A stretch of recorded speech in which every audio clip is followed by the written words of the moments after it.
Every time I sit down and try to write an intro for this video, I'm never quite satisfied. Because how do you begin to describe Toy Story? It is a franchise that has shaped all of pop culture. Without Toy Story, we wouldn't have any of the movies, games, shows that we have today. It was the most revolutionary film since Star Wars, and yeah, they fucking knew that. A lot of people really undervalue the impact that really all kinds of kids' animated films, but Toy Story specifically has. One of the first things that truly got to me when it came to online film discourse was the Cosmonaut Variety Hour's review of Toy Story 4. It's one of the laziest reviews I have ever seen. All he did was say, it's a kids movie, it was fun, and gave it a sticker. It's the shortest review on his entire channel. He didn't bother actually thinking about it. Toy Story 4. What? When did I review this? When did I review Toy Story 4? Why did I review Toy Story 4? I'm not gonna correct this score. I gave it a fucking sticker. I gave it a fucking sticker. I didn't even score it. I didn't give a fuck, apparently. And I don't now either, so let's skip that one. This is a running issue. Cosmonaut frequently has this kind of view when it comes to any kids media, period. Marcus is a pretty well-spoken guy, but this bugged me. I was a kid when I saw this, and so when I saw someone push aside media that was made for me and my friends as just slop not to be thought about, it really got to me. Whether you like it or not, Toy Story will always be at the forefront of our culture. I think it's time for the wider internet to wake the fuck up when it comes to kids' films. So today, I'm gonna set my sights on the classics. That's right, baby! I don't feel right calling you baby. That was a mistake. We're going to be watching all 4 Toy Stories. Not 5, because that's not out on digital right now, and we just didn't want to. You don't deserve this. Of course, I did just say we, so allow me to introduce my co-hosts for this video. Hello, I am Mousey. Les Squeak. Dave, it's been a week! When are we fucking watching Toy Story? Hi, I'm Renn. What's up? Jesus Christ. I don't have much else to say. Obviously, this is going to take a while. We're watching 4 movies, so I'd suggest grabbing a drink, some popcorn, or whatever snack you'd like, cuddle up with your favorite toys, as long as they're appropriate, and get comfortable, because insert Toy Story reference here!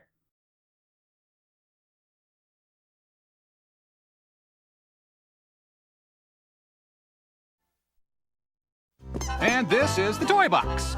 Well, that concludes your new toy orientation. Don't worry, little partner. I'm sure you'll fit in.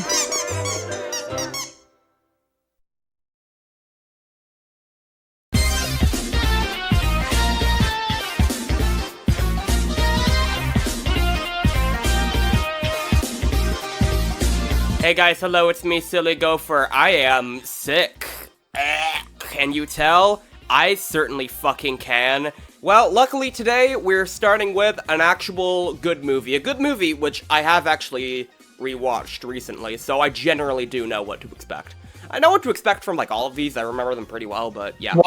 Watch me pull a Joker and bring your rating down to, like, a 2. I've done this before, by the way. People don't know, but I changed Silly Gopher's beliefs on Joker, and now it's, like, 2 out of 5. I gotta rewatch Joker. Don't you fucking worry. I'm gonna get you back with the fucking Batman Begins and The Dark Knight. Dude, you already did get me back. You got my rating for Batman Begins down from a 5 to a 3. It's okay, fucking let's start this shit. I don't remember this movie at all. I'm just saying things.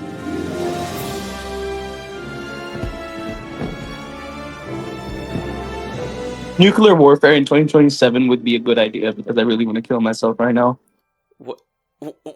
Okay, that's a way to start. What the hell kind of logic is that? If I want to go out, I'm taking everybody with me. But like the fireworks just kind of made me, automatically like think of that. Oh yeah, whenever I see fireworks, I think of nuclear detonations. I'm an Alice in Chains fan. I can't help it. Oh, am I? That doesn't mean I think of nukes.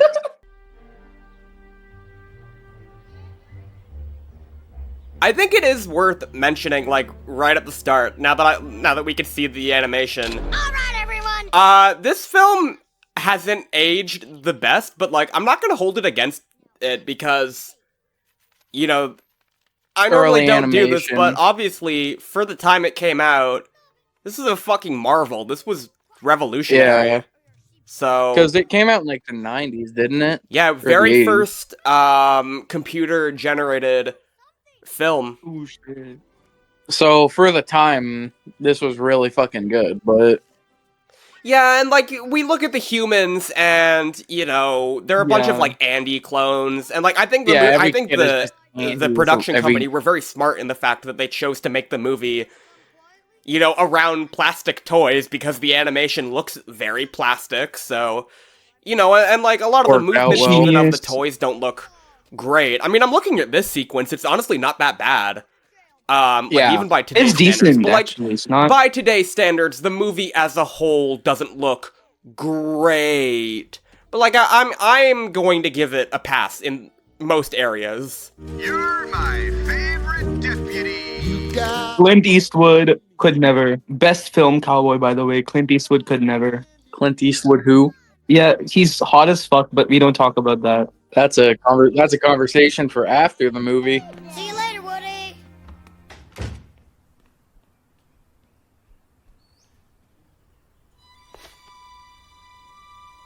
Pull my string. The birthday party's today? I love how kind of, like, both upbeat and kind of, like, mysterious the music is here, because it's like, yeah, it's kind of weird.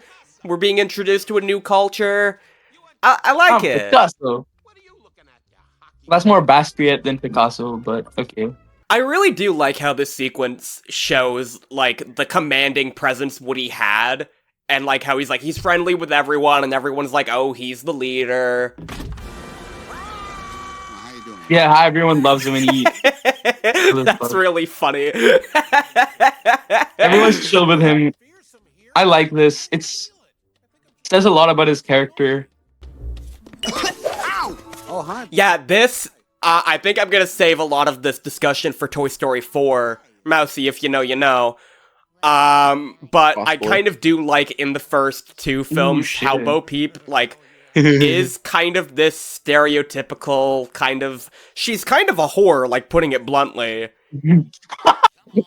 Jesus Christ. It's okay. We'll Fine by me. we'll see that a bit more later on, and, like, we'll get into that in the next films, and, like, There's why I think that one is a to good... fucking crowbar. an actual good thing, and not like a problem with the films. Someone but, quote that, you know. please. Someone quote that, please. He's kind of a whore. No. Silly over it. I will explain my take as we go on, but, like, I think it ties into this overall we're still deconstruction of, quoting like, that, though, 'cause it's traditional kinda funny as Hollywood kind of view that the films definitely try to do. Yeah. I'll explain a bit later. Oh boy, you take a look at all those presents? Oh, here they are! Here are the fucking Andy clones! The exponential Andes. They're all the same person. Holy shit! Yes. Clone Wars. Except there's no wars. Literally just throw a hat on a couple of them and change the shirt colors. The clone story. Wait, there's a nice little one over there. All right, all right. If I send out the troops, will you all calm down? Yes, we promise. Okay. A detail I like is that, they promise to calm down, and then in every scene we see of them later, they're freaking the fuck out still. They're fucking more panicky than the last. I actually love the, like, good soldier never leaves a man behind thing. I think that ties into the themes of the film Yeah. very nicely, in a very Yeah, cute and, like, very it is. subtle way.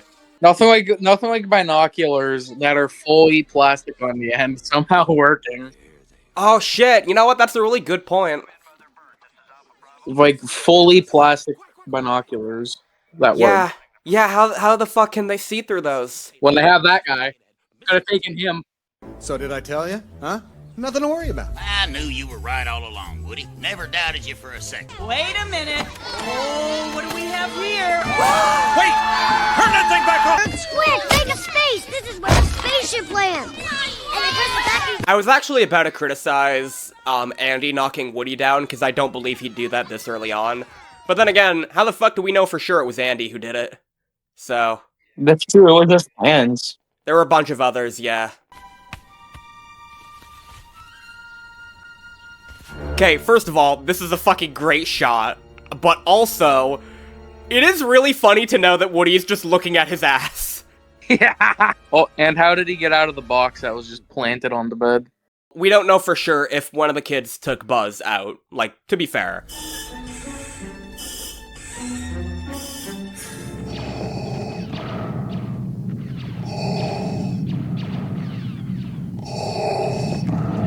Hey, the ship's upside down. Oh yeah, maybe that's how I got out of the box. One of the kids just fucking manhandled it. Hello? Oh, yeah! Ah! Whoa! Hey, whoa! Did I frighten you? Didn't mean to. Sorry. Howdy. My name is Woody, and this is Andy's room. Perfection. To infinity and beyond! Oh, by the way, yeah, what the fuck is going on? How's he attached to that thing?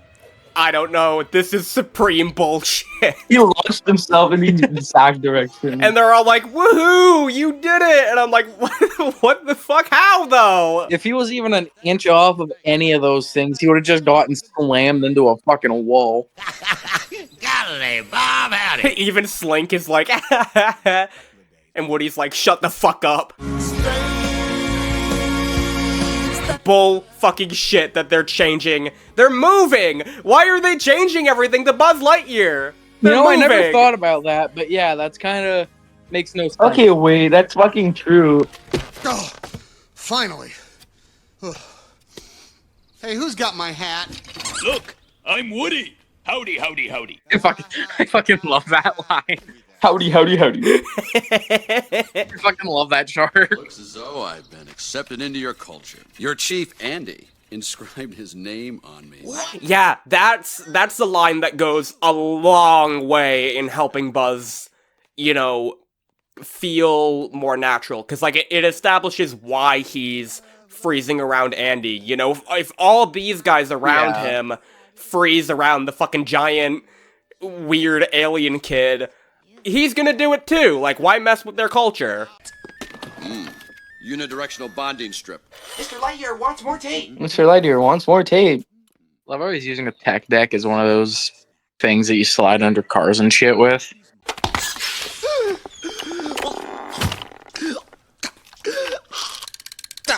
He's so over.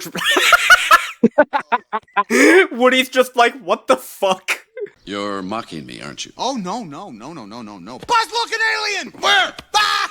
I fucking love that. It's not so much the, like, the actual fact that he got him, it's the fact that he laughs so fucking maniacally after that makes that so funny.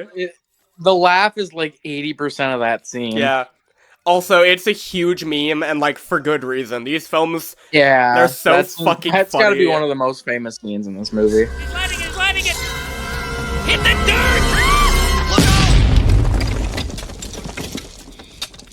How powerful of a goddamn firecracker is he using? Very powerful to fucking toys. Like, dirt to the neighboring house.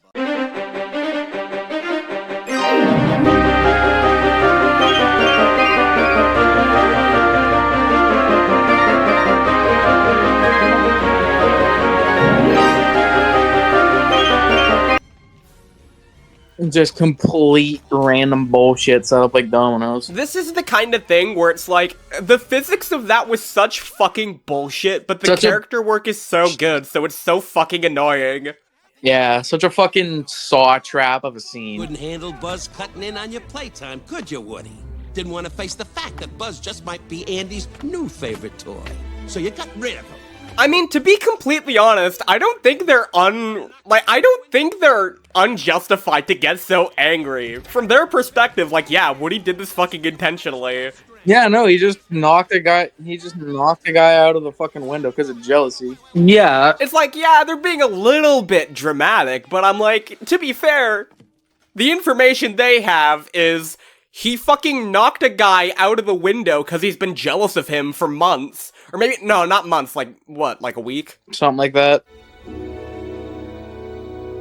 It never registered that Dinoco is the name of the fucking gas station until right now. That's the name of one of the Cars things in Cars, right? I'm just looking at it from the sake of gasoline is oil, which is dinosaurs. I'm not looking at it from the sake of reference to another movie. Oh, yeah, Dinoco I didn't even think of that. That's Dinoco cute, might though. be from Cars, but I'm looking at it from the sake of Dino Juice.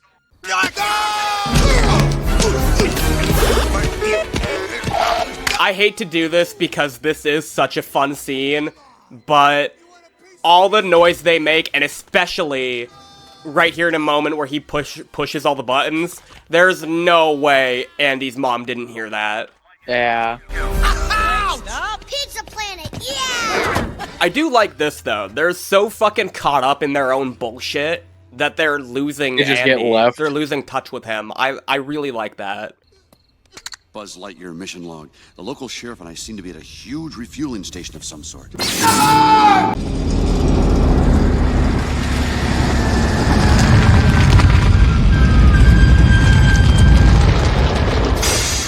How do you not get ran over by the front tire? Yeah, I'm calling bullshit. I hate that, like, this first chunk of the movie has so many contrivances. 'Cause Yeah. we're pointing this out, and it's making it sound like, again, we hate this movie or we think it's bad. But, like, no, it's just got a lot of dumb little things. But we're just taking all the negatives and then just kind of giggling about the positives. And you, my friend, are responsible for delaying my rendezvous with Star Command.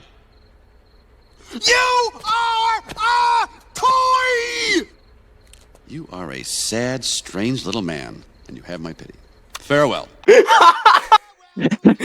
fucking stealing that. Maybe you're gonna hear I mean, that. yeah, like, his motivations are really strong and consistent as, like, a character thing. Because I'm like, yeah, some asshole cowboy starts, like, fucking bullying me and, like, calling me a fucking toy. Yeah, I'm not gonna believe him. That's fucking insane. Yeah. Rendezvous with Star Command. Hey, gas, dude! You're talking to me. Pizza Planet. Oh my god, I totally blanked. Pizza Planet truck arriving when it has to is the Another biggest contrivance. contrivance in the fucking movie. Welcome to Pizza Planet. Quickly, Sheriff. The airlock is closing. How the hell's a guy the size of Buzz hiding in a burger container? Yeah, Toy Story, stop doing bullshit. Why didn't they just both use cups? I don't want to That's make the fun point, of you, they but this is can. so fucking stupid. Come on, how can they see out of that? Fuck seeing, how does he fit in it? Where is it? I don't see it. Come on, that's it. Spaceship! Buzz just so happening to see the rocket, like, right as they're about to hop in the stroller is another contrivance. That's something. Ooh, these things creep me the fuck out for some reason. Something I noticed about the animation is the aliens blink, like, out of sync. I'm not saying that's a criticism, I'm saying that's kind of weird and kind of... Yeah. like, I actually kind of really like that. Like, I'm not gonna lie. I like that a lot. It's kind of, yeah, it's neat in like a weird way. Like all the eyes are just animated separately. Who's in charge here? The claw. Claw's our master. The Master by Paul Thomas Anderson? Holy shit! I was gonna say. I was waiting. Also- Dude, I was waiting for you to say it. Also, another thing I was gonna say. My philosophy teacher showed us this exact clip in metaphysics when we were starting the concept of God and religion. That's super cool. This is a very great allegory for religion. Just Concept believe in of what's God. there. Well, yeah, because, like, from the perspective of, like, any toy in the machine, like, yeah, it is kind of, like, an omnipotent, like, you can't, most of them can't see beyond the glass, so, like, yeah, it kind of would be, like, a godlike figure to you, like, deciding your destiny, deciding your fate. It's kind of all they really know. Let's go home and play. You know what? Again, I blanked, because we had that nice little thing about, like, the religion aspect. Yeah. Sid just so happened to be at the arcade, just saying. I was gonna mention it prior to, but I didn't want to jump the gun. I was gonna ask, would that be like another big contrivance? Yep. Yeah, I was gonna say too, like, why the fuck does he just happen to be there? He just so happens. I was thinking that, but I didn't want to jump the gun. Yeah, he's just chilling. He was just like hanging out. Yeah, just conveniently there. Now for the tricky part. Pliers! I don't believe that man's ever been to medical school. The psychopath. I don't believe he's ever been to medical school.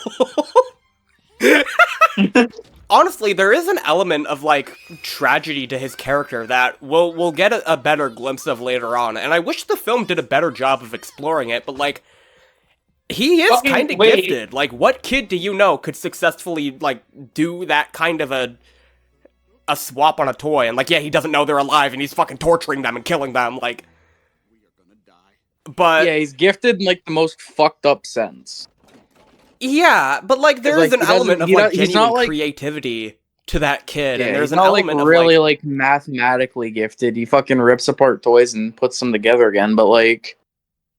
Yeah, it's kind of like this artsy side that clearly his parents don't, like, fucking give a shit, and, like, if he had better, like...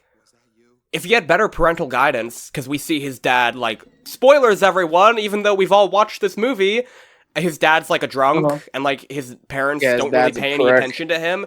If he had better parental guidance, like, Sid would have been a much kinder, less, you know, less of a bully toward Hannah. Like, he'd be able to, like, express his creativity in a much healthier way than, like, the constant lashing out. Yeah, like, the way he's... Yeah, because, like, the way he's able to do this shit's kind of impressive. Yeah, and, like, he does not know the toys are alive, and we see later on, again, spoilers, he would not fucking do this shit if he knew that.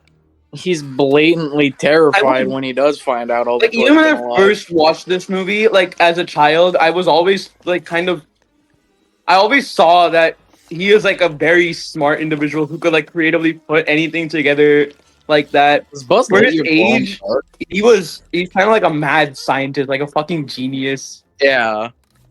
I really like that about his character a lot. I wish the film did go a little bit deeper into Sid and his psychology, just to really portray the full nuances instead of constantly demonizing him. And I get why they didn't, but also, like, I think just a little bit more nuance would have been, you know, appreciated, because really he is a child of abuse. Yeah. Like, maybe not physical, but, like, definitely emotional neglect. Yeah, I don't think it shows his mom, but it definitely shows that his dad isn't that great, so... Yeah. I think it's very nuanced, and it's the kind of thing that I can absolutely see later, like, maybe not present-day Pixar, because, oh my gosh, but, like, you know, that kind of, like, peak, like, mid-era Pixar really honing in on and, like, exploring. Well, before we just went on this whole tangent about how he's gifted and he's about to, like, reenact a torture scene on Woody.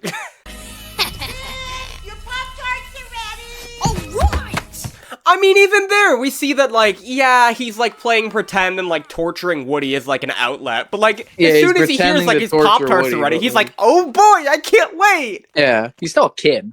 Yeah, I really like that. The door. It's open, we're free! What if you don't know what's out there? Okay. I know that, like, everyone, like, you know, it's the cliche of, like, oh, Buzz is so deluded. But, like, there are actual moments, even when he's like, oh, I'm a space ranger and I'm, like, this real... that he's actually making smart decisions and smart calls, like that moment where he's like, Woody, even the toys getting in the way, they're protecting him from the fucking dog. Yeah, because he's like... It's Spud, right?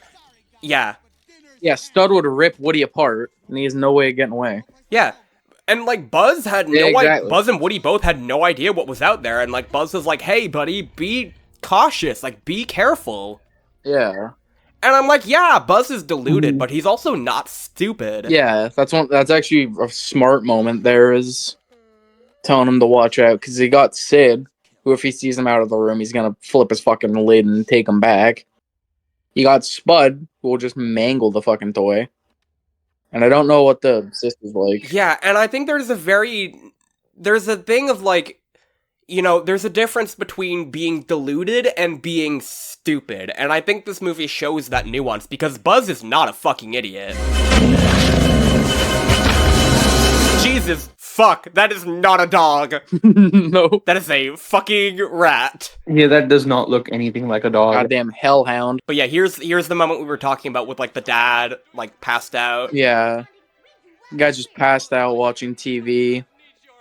I hate to say this. I think it shows, like, cans.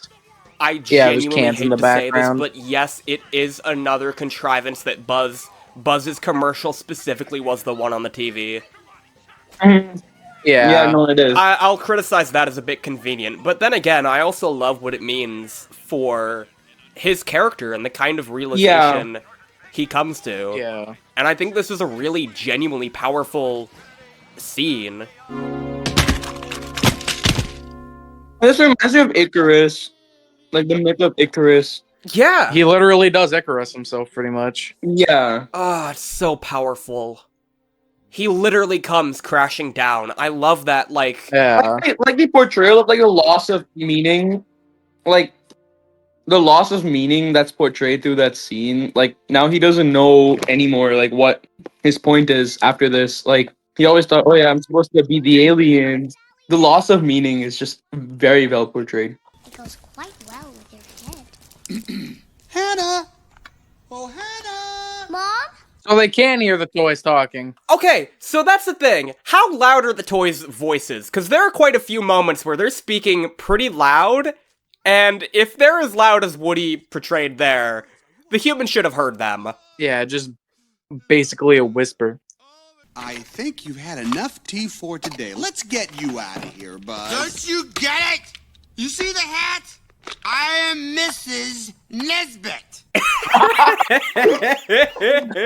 I can just imagine Tim Allen in a voice booth doing this shit. Oh my god. Oh What? my fucking god. Just conservative Tim my Allen God. in a voice booth just screaming, I am Mrs. Nesbit.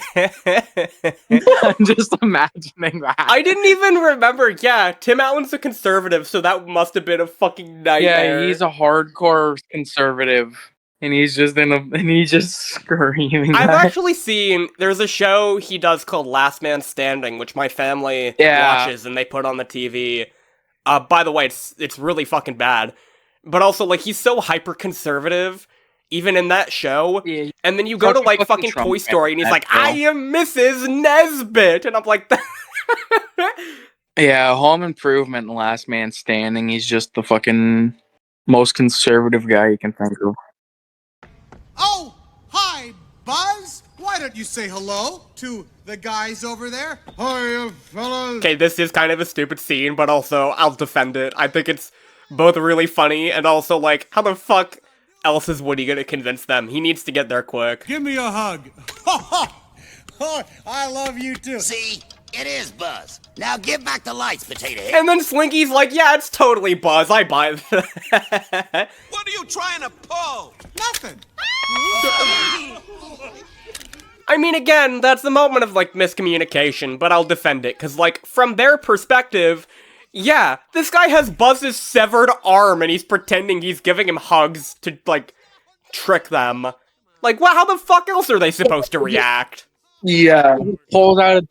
He just pulls a severed arm. Yeah. You know, like, to look at it from their perspective, imagine as like a human being with their friend's fucking arm. Just using a severed arm to try and convince them. Just a toy, a stupid little insignificant toy. Whoa, hey, wait a minute. Being a toy is a lot better than being a space ranger. Yeah, right. No, it is.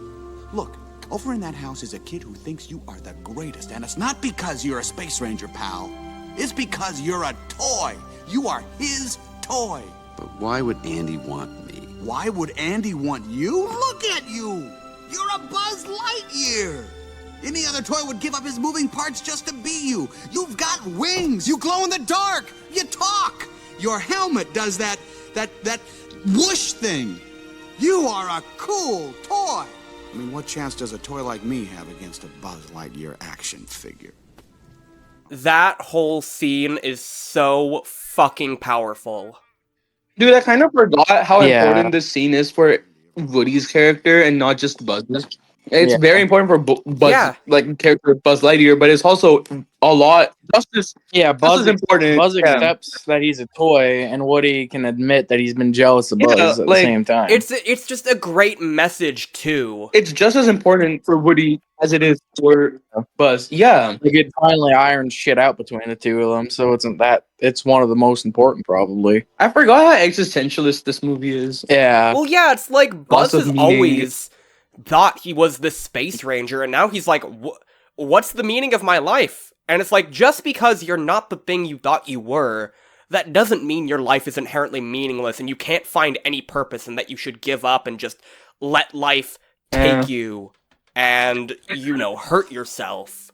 By the way, I don't want to skip past the very strong, working, like, Woody has to learn to work with toys he otherwise wouldn't have given a chance. It's like this very powerful, like, Woody goes to this new culture, he's exposed to this new culture, and he has to learn that, actually, just because I'm this typical 50s Western kind of guy, that should never mean that I cannot accept the future, and I can never accept different perspectives, and that's challenged through Sid's toys.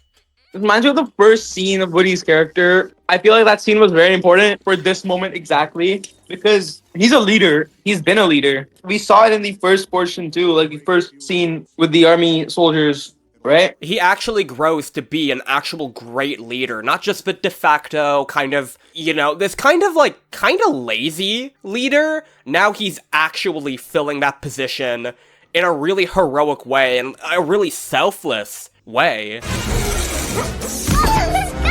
Stupid dog. Why the fuck would you lock the dog out? Well, you don't want Scud coming around through the house and coming around through the door. I know, but that's just inhumane. That's still a dog. It's still just a dog. The girl locked the dog out front because of the fact that he just absolutely fucking knocked her over. Well, yeah, and it's also Sid's piece of shit dog. Yeah. Still a dog, by the way. I think it's a very smart plan from these guys to lure the dog out, because remember, the dog was there for the very first toy death. The dog is a rabid little bastard, so they had to deal with him somehow. Well, it's very plausible that Sid would want to let him out, and that's a thing that they can't have, because the dog would go to attack them. Yeah. It's busted. Who are you calling busted, Buster? That's right. I'm talking to you, Sid Phillips. How does he know his last name? They've been neighbors for years, I'm sure Okay, fair enough. Fair enough. We toys can see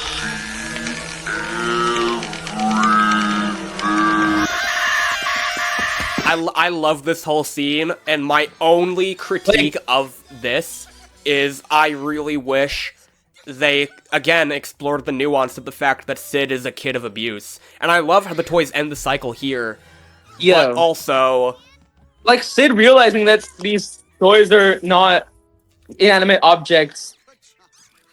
And now he's scared. Actually, like, living things. Yeah. He fears his own creations, by the way. He made them this way. Yeah.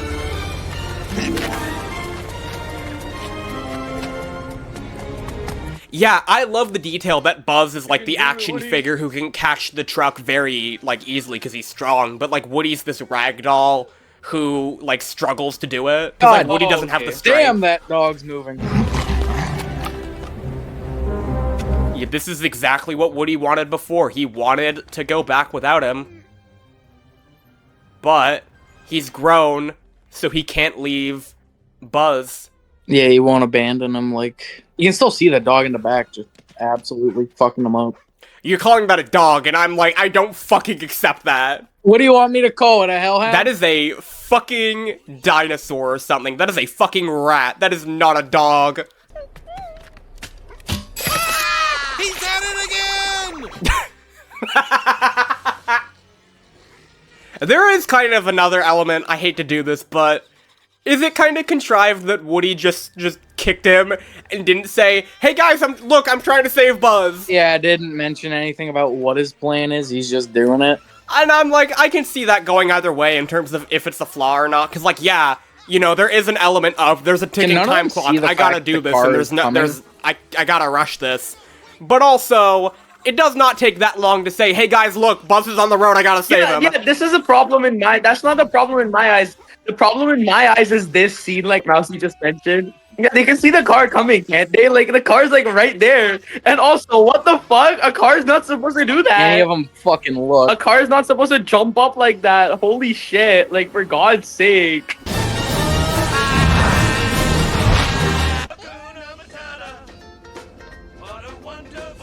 Just fucking Hakuna Matata. The car's That's one of my favorite jokes in the fucking series. I forgot about how gold that Just the scene cut is. back to, like, they're in fucking pain, and then cut back to Molly. Hakuna Matata. Next stop, Andy. Wait a minute. I just lit a rocket. Rockets explode!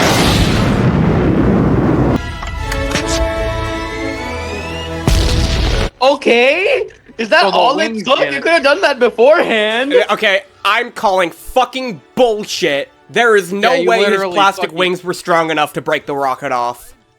Yeah, if they really were, then he could have done that when he was stuck. But also, I And he could have been hate on that the we truck talked over easily. one of the best lines in the movie. Oh, that's a great line too. But like the callback to earlier when he's like, "Oh, we're falling We're with flying! style." We're falling with style! Yeah, that's so good. It sucks that there was bullshit before that. Toy Story, come the fuck on. Say, isn't that mistletoe? It should have been me! It should have been me, not him! Buzz Lightyear, you are not worried, are you? Me? No, no. I like how chill Woody is. He's Yeah. accepted the idea that like new toys can happen, and like that's okay because like Andy's still right here.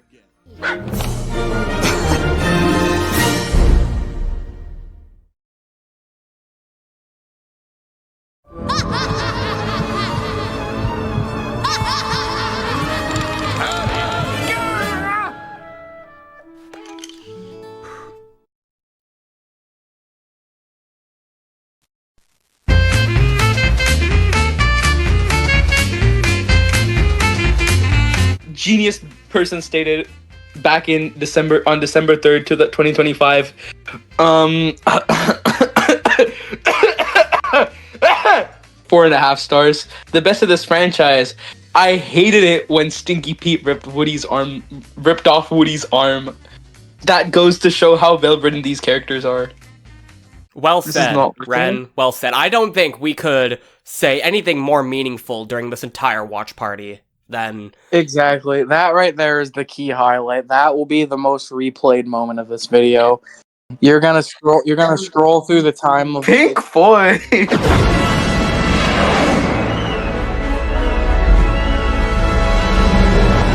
This looks like the Lightyear film that came out recently. Is that an issue? That's an issue. Our automatic 2 stars. I gotta go change your letterbox review. After this. I like how much Star Wars sound effects they use. Like, even in the first film, they had, like, Darth Vader's breathing when Buzz was introduced. But, like, in this opening, you can really hear the Star Wars influence. And I'm like... You can really see how much Star Wars plays. Also, the whole thing about a planet Oh, destroying... yeah, well, I mean, obviously the first film was going for a kind of, like, you know...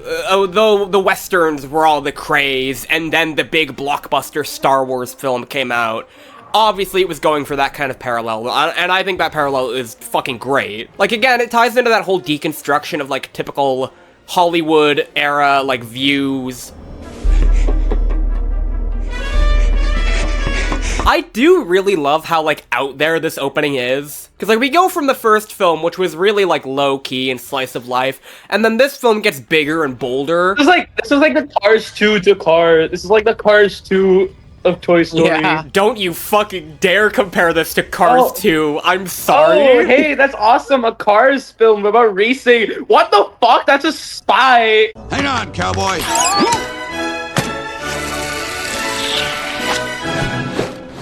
Coolest fuck. For a second, I thought he was gonna hook back up to the plane on the roof, and I was thinking it's a callback. I thought he was gonna be right back up onto that plane. He's gonna be like spinning the fuck into Woody's face. Yeah. I found it! You found my hat? Your hat? No! The missus lost her earring. I'm choosing to headcanon that he did that on purpose just to rage bait Woody. Oh, 100%. 110%. He would do that. Oh, she probably didn't even lose the ear. She probably just... He's an asshole. I actually hate him. Like, actual loser. He single-handedly drops my star rating. Or not star rating, but you know what I mean. This is Al from Al's Toy Barn, and I'm sitting on... A detail that I really like is that, you know, Al's Toy Barn is something that existed in the first film, and this movie took that and, like, built off of it. Yeah. It already existed in the first one, and now they just added to it. Good news is, I found your hat, Woody. My hat! Oh, Slink! Thank you. Where'd you find it? Well, that's the bad news. It's Spud all over again. Except his owner's not a psychopath. I was about to say this dog ain't chill as fuck, but his owner's not as crazy anymore.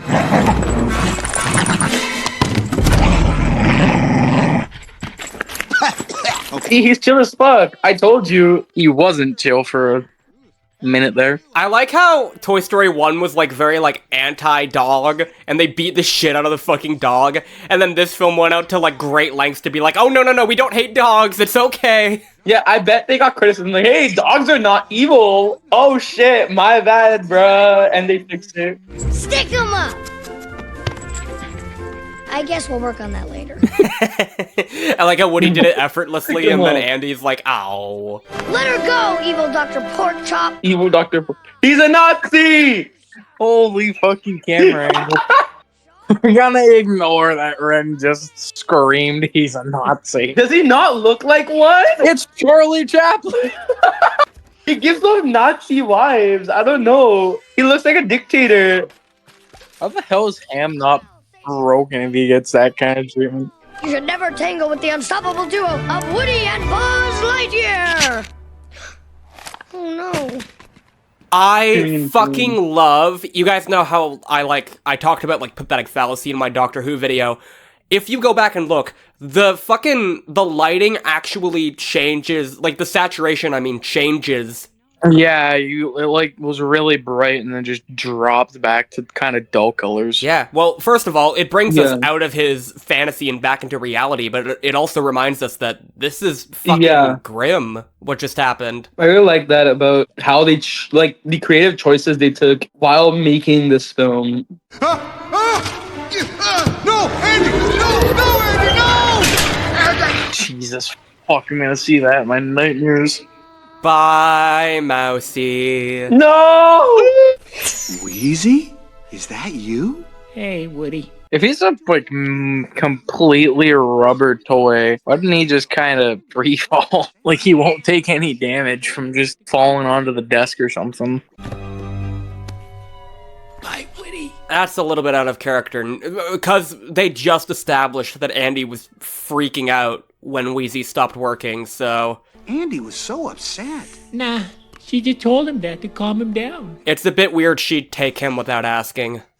I guess Andy's also kind of just under the assumption that Wheezy's gone, so he wouldn't question it. Also, Wheezy's been missing, essentially, for a while, and Andy didn't notice him for, like, months, apparently. Yeah, no one knew he was up there. So... Potentially fair, but, like, it also speaks to a level of malintent that I just don't think the mom has. No, it's also because listen, I feel like it's more like the mom doesn't really care about... Well, it's like she's still, like, fucking with Andy and, like, lying to him and, like, then getting rid of the stuff he cared about. I mean, she did that before, too. Listen, hear me out. She did that before, too. Like, when she said that, oh, yeah, we're gonna take Wheezy away to get him fixed, right? They didn't actually take him away to get it fixed. She was fucking with him before, too. Just stuck him on the shelf. shelf. Which I don't really think is... Like, that's weird. That's a weird bit of characterization for her. Oh, no, he's stealing Woody. What? Stealing? He can't take Woody, it's illegal. Where's he going? It is a bit odd that he didn't just take the toolbox. Yeah, I mean, there was money in there, too. You could have just stolen that with Woody. You know, there's a 3-number phone number that would be immediately called if that whole fucking toolbox went missing. Well, it was That's in the true, yard but if he's sale. stealing anything, He'd call the cops and she'd know exactly who it no, was. listen. But if he's stealing anything, then why the fuck not the money too? Oh, sure, but there's a difference between stealing a shit ton of cash and stealing a cowboy toy. The cops probably wouldn't give half a fuck about Well, a toy. yeah, but like the toy box, or not the toy box, the toolbox was in the yard sale. No, there was money in there. Yeah, she was using it to keep the money. Oh, okay. I didn't see that, so fair enough. And no, she was using it to keep the money. So if he took the whole toolbox, he would have been stealing all the money too. I guess, but my question is that if he's stealing that, then why not the money too? You greedy bitch. I guess Al is just a really noble guy, apart from the stealing Woody. He only wanted the doll. He didn't want the cops trying to get his ass. Well, to be fair, as soon as the mom double checks the toolbox, or has Andy double check the toolbox, they're gonna notice someone's missing, and it's not very hard to piece a description together. Oh, sure, but there's not a chance in fuck he's gonna be able to get the toy back. I'd argue it's contrived that Al doesn't get the police called on him like, right then and there. Put a cork in. How do you spell FBI? My crime scene. How do you spell FBI? I didn't even catch I don't know that. there's a crime scene. I didn't even catch that. Hold on.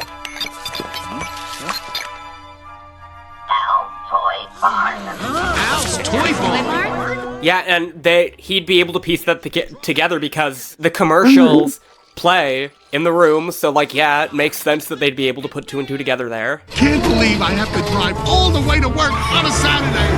All the way to work. Like that scene. What? Whoa! Horsey. There's a snake in my boot.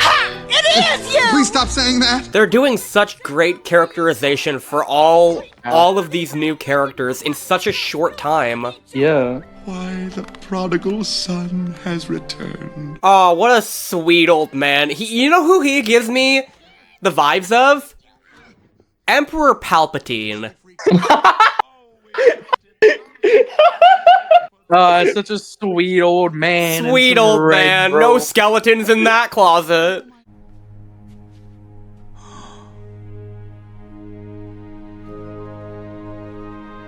It's like the shrine silly go for Hazmi and Renn. Yeah. And it's just like shipping logs. Today I shipped them by saying this. And tomorrow I write fanfic. And Gopher's sister thinks it's me and him. So like it's weird as fuck.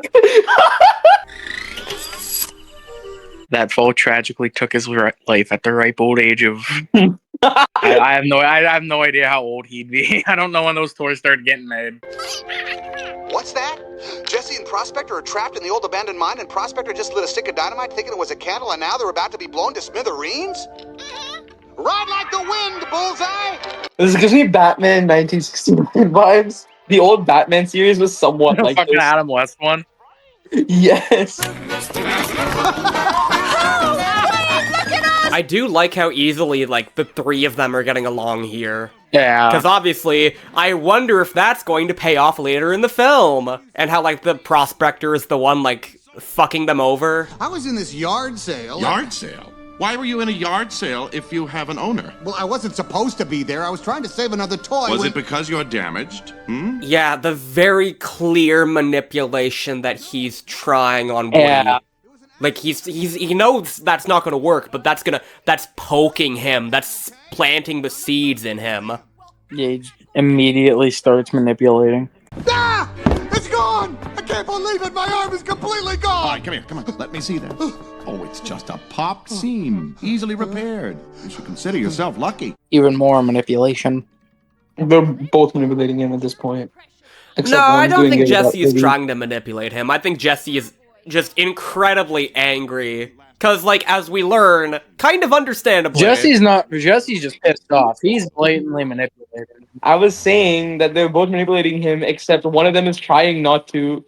Jesse is helping in the manipulation. He's not manipulating him. She's just pissed off. She's not trying to. I never said she was trying to. Oh, wait, now I get what you mean. Yeah. We will not rest until he's safe in Andy's room. Okay, bro. What the Imperialism. fuck does the American flag have to do with anything? Fucking nationalist. Oh wait, shit, that was a smooth transition.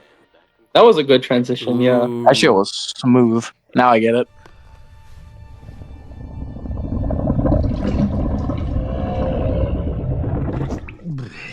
Oh, come on, Pixar. Come on, Pixar. You didn't need to do that. Oh. That's not even a yucky. low. That's not even a low hanging fruit. That's just on the fucking grass at this point. That's yucky. Get in there. There you go. Cheap case. Yeah, considering how, like, delicate Al is with these guys, it is weird that he let his fucking Cheeto Prince fingers touch he used them. the fucking Cheeto hand to pick up a toy that's supposed to be in a museum. Yeah, to pick up what he thinks is a collectible. What is a collectible and is gonna make him a fuckload of money. Yeah, I like how Jesse beats the fucking shit out of him so quickly. Well, again, this is what I was talking about earlier, the kind of deconstruction of this traditional Hollywood view of, like, pretty much everything, but, like, women, too, that these films do, because, like, we have the Bo Peep kind of, you know, dainty, like, kind of whore, and then we get here to Jesse, who is an actual, like, person, a traumatized person, no less. Like, it changes Woody's view of the world, and it deconstructs that traditional Hollywood viewpoint that the films, you know, because obviously, like, we start and it's the Western Woody kind of, and then we go into the, like, the blockbuster Star Wars thing.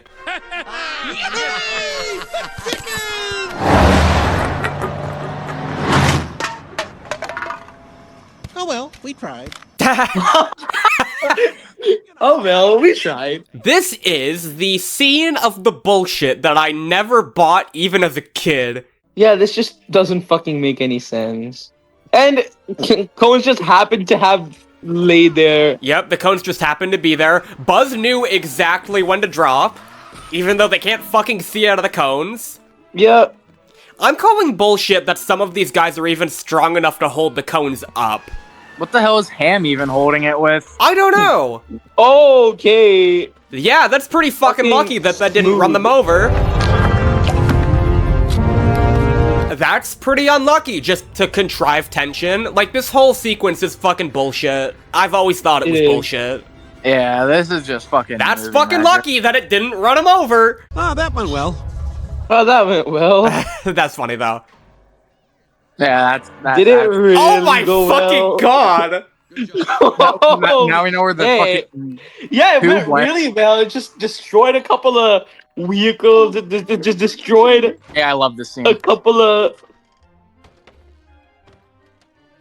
I love how Rabav immediately shut up when I said, "Okay, I love this scene. I love my son." There's a detail in this scene that I wanna point out to you guys. If you ruin the scene for me, I will track you down. No. So, have you guys seen the Toy Story 5, like, trailers? No, I haven't. No. Okay, well, there are all these jokes in those, and, like, in the actual movie, about, oh, you know, Woody's going bald because he's out on the road and his paint's failing and he has a bald spot. And then, you know, you pay attention to this scene, and you notice that Woody fucking had a bald spot before. Yeah, the paint's wearing at the very back of his head. And then in Toy Story 5, they make the fucking bald spot, like, fucking shine light at everyone, and I'm like, no, he's been bald before, bro. They just fucking King Neptune in the SpongeBob movie, that shit. They take off the plastic bag. Bald. Yeah.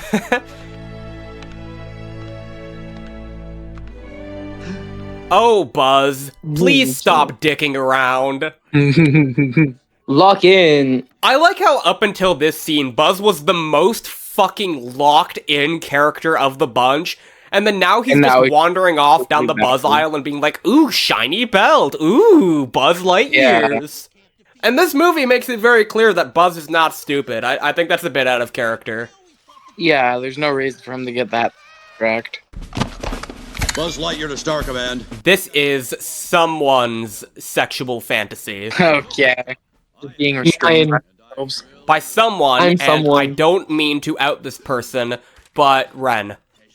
I literally just fucking said it's mine. Traitor. I don't have time for this. Well,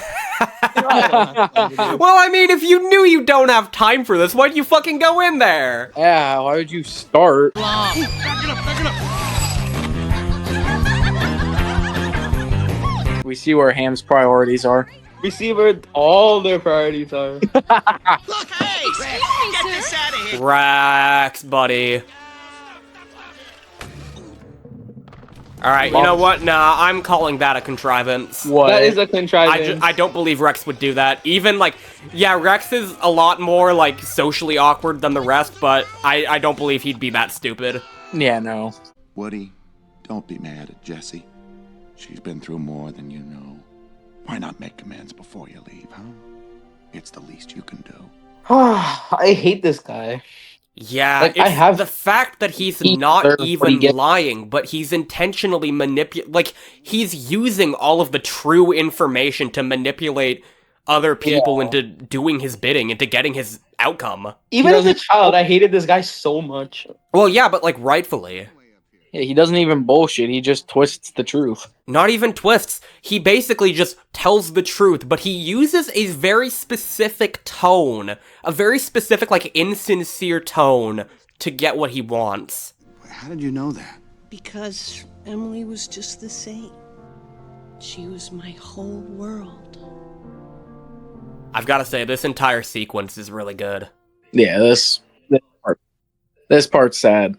The sequence is sad. I think this contextualizes her trauma in a way that is actually, like, not only realistic and believable for a toy, like, obviously, something like this is gonna happen, but also, like, it's just, the tone is great, it touches on some very important, the important themes the series is hammering home about, like, loss and moving on. Because, like, yeah, look at this, it's like, dreamlike, it's like a memory that Jessie is trying to remember, this positive memory. Yeah. And now, look, it's a lot less hazy, it's a lot more real, because this feels more real to her. Yeah, it just got darker. Yeah. It, like, the lighting got a lot. Immediately gets darker. Became a lot gloomier. Yeah, I guarantee this exact moment is what was replaying through her mind earlier when she nearly had a panic attack. Or when she had a panic attack. No, it was the being inside of the box that did that. No, but this is why she's afraid of the box. Yeah. Being trapped under there for so long, unable to do anything. That's why I keep saying this, but, like, the music, the way play, these specific places the music is being placed. Yeah, she finally got out from under the bed, only to get put in a box. Stuffed in a box. In a smaller space. Yeah, just immediately gets stuck in a box about to go in a donation truck. It is a wordless montage. I think it's one of the best scenes of the trilogy, honestly. It's so fucking powerful. And also the music, the way they... the fucking music is tugging at the heartstrings the whole time. Yeah. How long will it last, Woody? Do you really think Andy is going to take you to college?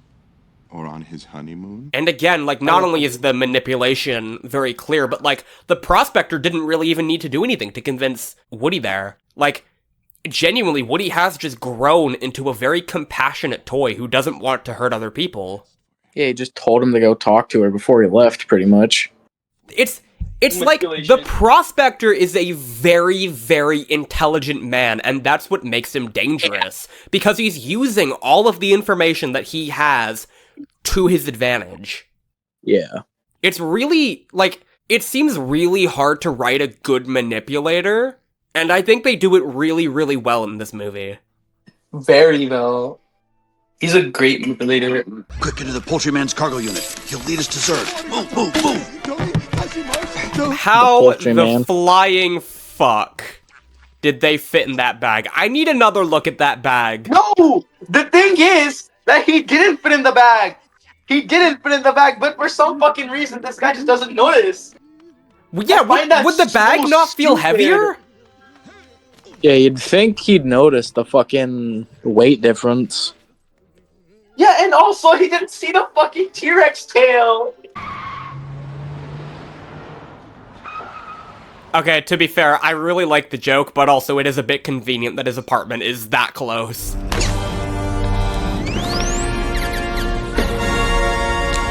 Okay, that's also a fucking contrivance, because knock down Zurg, Zurg is on outside, and That's fucking cool. Yeah, I do really like that shot. But also, I think I agree with you, Ren. I think that is a contrivance. Yeah, conveniently Zurg gets fucking... yeah, like out of everything else, Zurg is the one that's on the front. All right, everyone. Hang on, we're gonna blast through the roof. Buzz? To infinity and beyond. What are you, insane? Not gonna lie, I kind of don't believe some of these guys did not find out this was not their Buzz. Yeah, I don't know how none of them realized that Buzz isn't fucking Buzz. Cause, like, I can believe that for, like, Rex, but, like, you'd think Slinky and Ham, like, the more observant characters would be like, wait a minute, you're not acting like our Buzz. You know, I think that buzz owl went to his head. It's one of my favorite fucking shots. Sheriff Woody!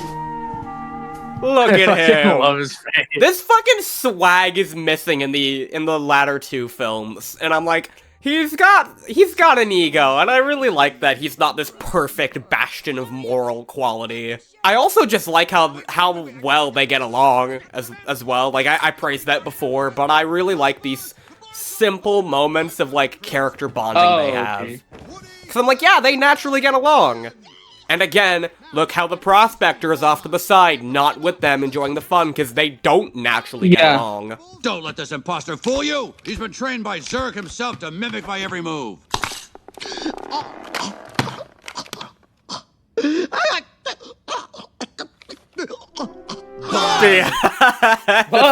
That's clever. Like, I do like the thematic point of, like, this is how far Buzz has come, and it's the effect that Woody has had on him, which he, you know, harps on in a moment. Woody, you're not a collector's item. You're a child's plaything. You are a toy! For how much longer? One more rip and he's done with me. And what do I do then, Buzz, huh? You tell me. I love this scene so much. It came up on my Twitter the other day, and I watched it in full. It's so good. I love how they tested the dynamic between these two, and how they switch it, you know? Because in the first film, Woody was the one saying all this, and now it's Buzz being, like, trying to help him through his crisis of faith. I thought they'd never leave.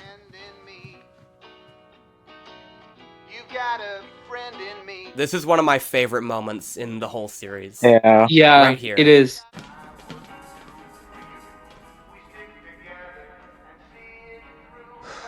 Some other folks might be a little bit smarter than I am, bigger and stronger too. Ah, so good. It's me and you, boy, and as the years go by, our friendship will never die. Ah, imagine coming up with the idea to remix the song in this ingenious way, man. Yes. You're out of your box! So wait, the toys are alive before they're taken out of the box? And if not, then, first of all, how do you get out of the box? And also, if they don't come alive until they're out of the box, how the fuck didn't any of these guys realize that Stinky Pete was manipulating them? Cause he's alive in the box! Well, clearly he's full time in the box. Yep. Yeah, it's gotta be they're alive when they're in the box. Where the fuck did Mr. Potato Head's pieces go? Everywhere. How large is the gap in the walls of the elevator? Like, between the walls and the elevator itself? Yeah. Well, yeah, Probably no, like- I can see right there. Okay, so it's fucking was about lucky to that say, none gotta of be less Mr. than an Potato Head's inch. pieces went down that crack. Yeah, quite possibly. I can't look! Bro, Zurg is fucking dead! I finally defeated Zurg! Father. That's gotta be like half. That's so fucking funny. It's gotta be like 6 Holy inches. shit, that's a Star Wars reference! You're my father! Yeah, they literally put the I am Buzz. your father reference. Pizza, anyone? Fucking The truck, fucking man. Pizza Planet truck just so happened to be there again, bro! Good throw, son. How is Zurg alive? How the fuck? Oh, you're a great Oh, dad. you're a great dad. And I'm like, yeah, you're fucking invincible, bro.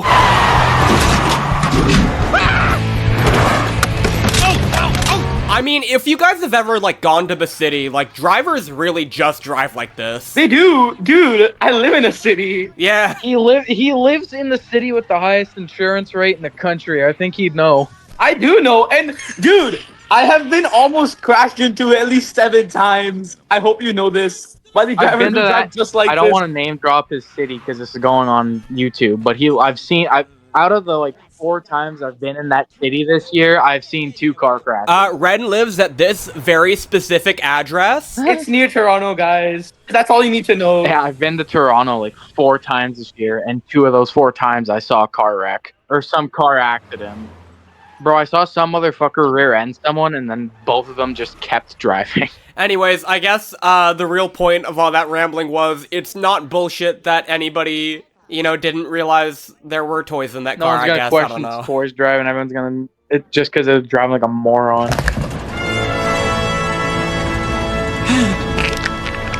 He shit himself. He fucking shot himself?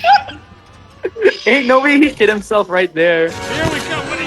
Woody, here we come! Here we come! Woody! Yeah, nice flash, though. What's that one film thing where it's like somebody's gun where like they gotta set if they set it up they gotta use it somehow? Chekhov's gun. Chekhov's gun? Yeah, the camera equipment is literally just Chekhov's gun there. Look, Barbie, a big ugly man doll. That happened super quick. A big ugly man doll. Big ugly man. I hate big ugly man. They're on some shit bullshit with this one.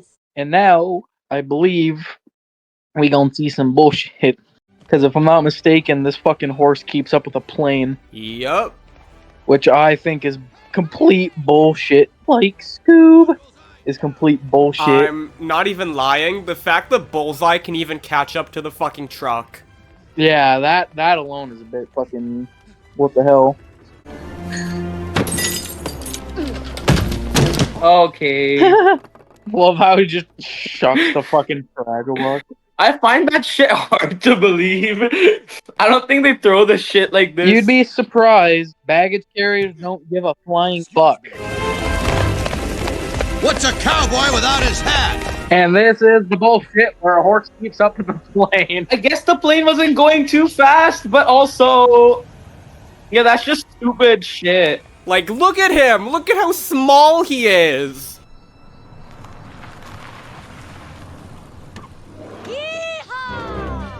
I'm assuming there's a time skip here, right? Yeah, I'd assume. Yeah.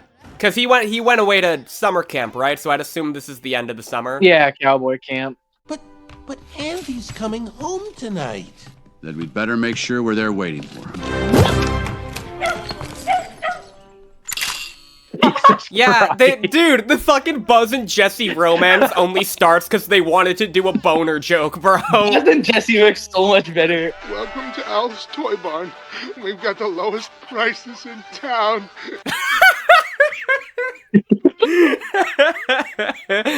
He's so fucking depressed, oh my god. I feel bad for him, but also fucking theft. Well, yeah, there's a whole off-screen story that we don't see where he fucking goes to Japan and finds, like, has his suitcase and realizes, oh my god, every single toy is completely missing. I think I feel a song coming on. Oh yeah, that squeaky little bastard just turns into Frank Sinatra what for the a few fuck? minutes. They were fucking, I know they were fucking cackling when they did that. Come on over. Oh, you are such a big girl. Oh my god, that is one of the greatest details of, like, the foreshadowing of growing up and the conclusion of the film. Like, ah! Marker. And action. Oh, I love these little blooper parts. I loved when Pixar did this shit. They're so silly. We'll be back before Andy gets home. What? I like how they have all these bloopers. Like, for any Supernatural fans watching, it's kind of like how Jared and Jensen, like, constantly prank each other behind the scenes. Like, that's Yeah. what this reminds me of now. I think it's really cute. Good boy. Prospector, how about you? And so you two are absolutely identical? Jesus, that aged. That aged. I don't have anything else. Just that aged. Yeah, that certainly did age. You can go back, or you can stay with us and last forever. What? That's fucking stupid! I'm gonna scream! Hey, know what I'm doing? Yeah, breaking the TV remote. No, I'm channel surfing! Get it? Channel surfing!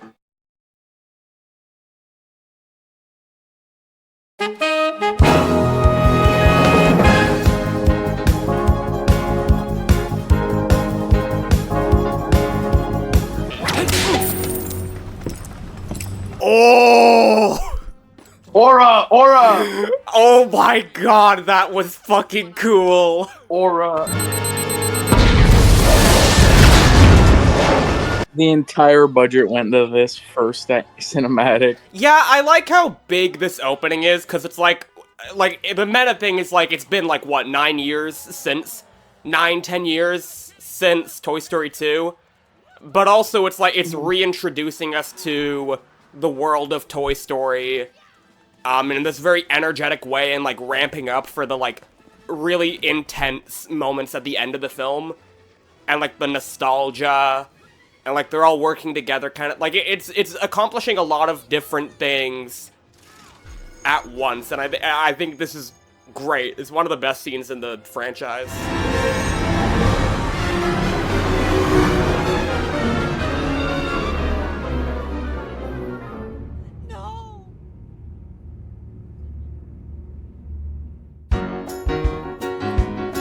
Reach for the sky.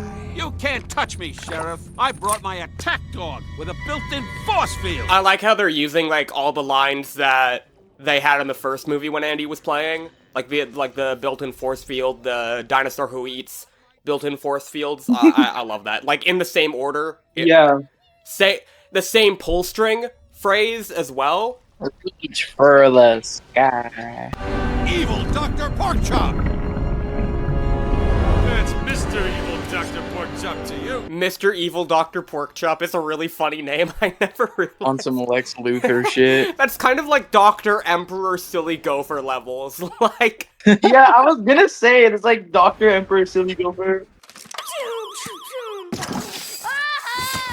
Okay, that's a detail that I fucking love. I love that he put the pillow there. That's such a small thing, but that's gonna come back when, like, all the toddlers are abusing them, and, like, Andy took care of them. I mean, I guess, like, yeah, he was smashing them around in, like, the first two, but, like, Woody's arm ripped, so he's a lot more careful now, because he knows the damage he really can do. When the road looks rough ahead and you're miles and miles from your nice warm bed.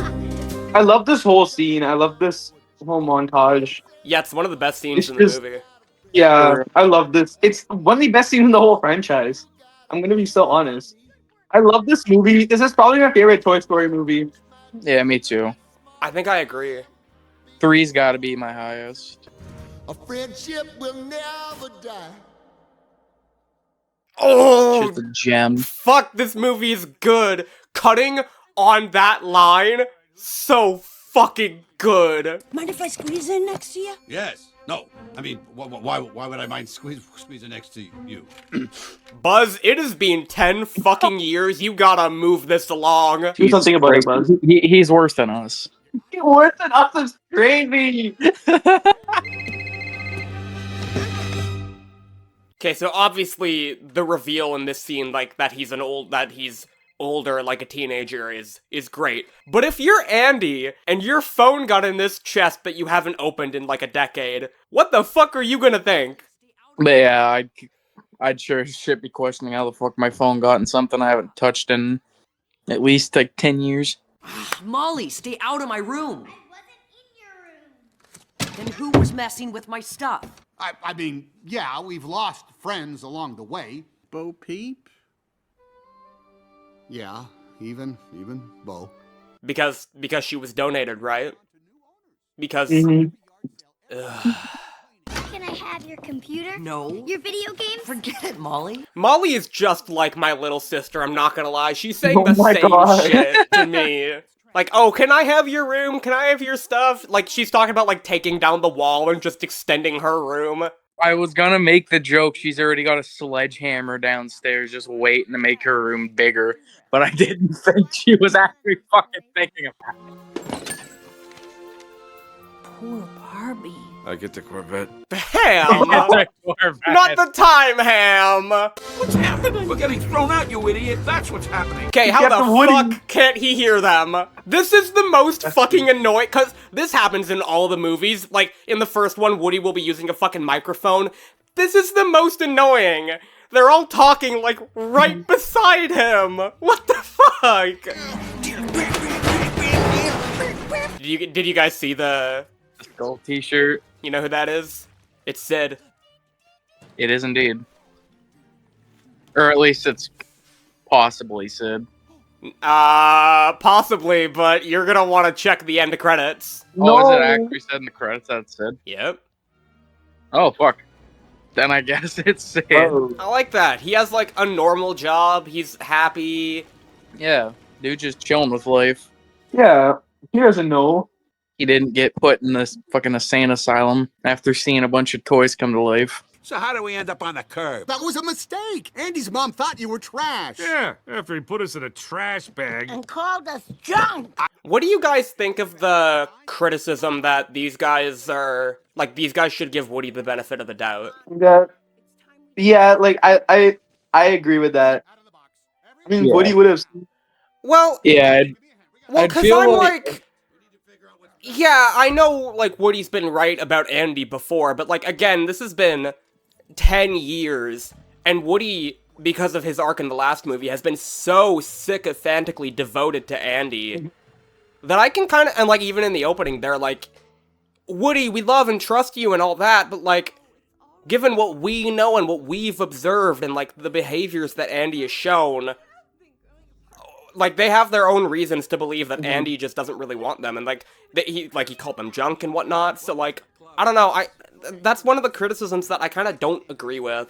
Daycare is a sad, lonely place for washed-up old toys who have no owners. Oh, no. I'm just thinking, like, Woody hates Sunnyside so much because, like, the rainbow, and he's, like, a massive Republican. That would be Buzz. That would be Buzz. We kind of skipped over how shy Bonnie was. I'm gonna bring that back later. Cause I think Bonnie is an actual really great character in 3, and I don't think people talk about that enough, cause in 4, but especially 5, they really mischaracterize her. And like, it's the one criticism that, like, everyone is like, fuck Bonnie. And I'm like, to an extent, sure, but, like, in film 3, she's great. Yeah. Oh, may I? Ooh! Oh my god. How the fuck did the plastic do that? We come in. First thing you gotta know about me, I'm a hugger. Oh my god, the first fucking thing he does is violate Buzz's fucking space. Yep. This fucking asshole. Oh, but he's like a cuddly little teddy bear. It's okay. Just you wait. You'll find being donated was the best. They're already recycling material. So That's how low those we've toys gotten. would know the truth. Do you just think they're really uncomfortable when Lotso does that? Brother, he's a pink Kim Jong-un. Cause it's like, well, fuck you, man. You're fucking torturing toys in the other fucking room. Ken, new toys. Far out. Down in a jiff, Lotso. Oh my god, it's Ryan Gosling! Ryan Gosling! Have we ever met? I would have remembered. Oh my god, guys, wait. Ken has more Riz than Buzz does. Why don't you come meet our new friend? Lotso, please get the fuck away from my boy. Ever since his abandonment, he's been abusing that Big bottle. Baby is my fucking boy. Can you get the fuck away from him, Lotso? You fucking fat chud. Alrighty. He's just like... I get really defensive of Big Baby guy. Silly Gopher is the embodiment of him. Or he is the embodiment of Silly Gopher, whatever way that works. I'm the embodiment of Big Baby, yes. Silly Gopher, like, baby. Just based off of how hard he's laughing, I know my English sucked shit in that sentence. What?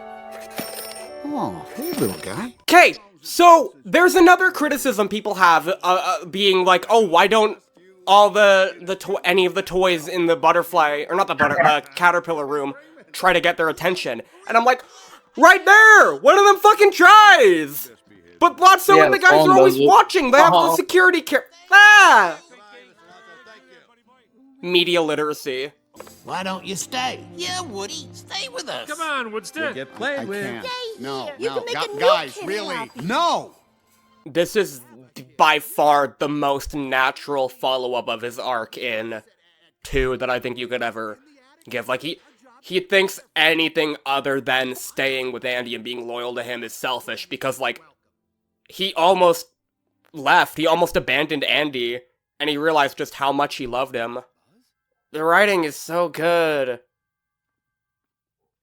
It's almost like kids' movies can be really well written and that characters can develop in really natural ways. Twitter. Oh, Bullseye, my... Aww. No, this is so sad. Aww. Well, he's not gonna have Bullseye be alone in the attic. That's... Aww. Yeah. Blue.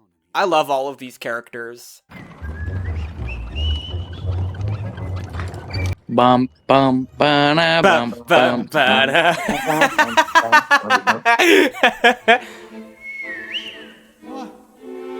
What the heck?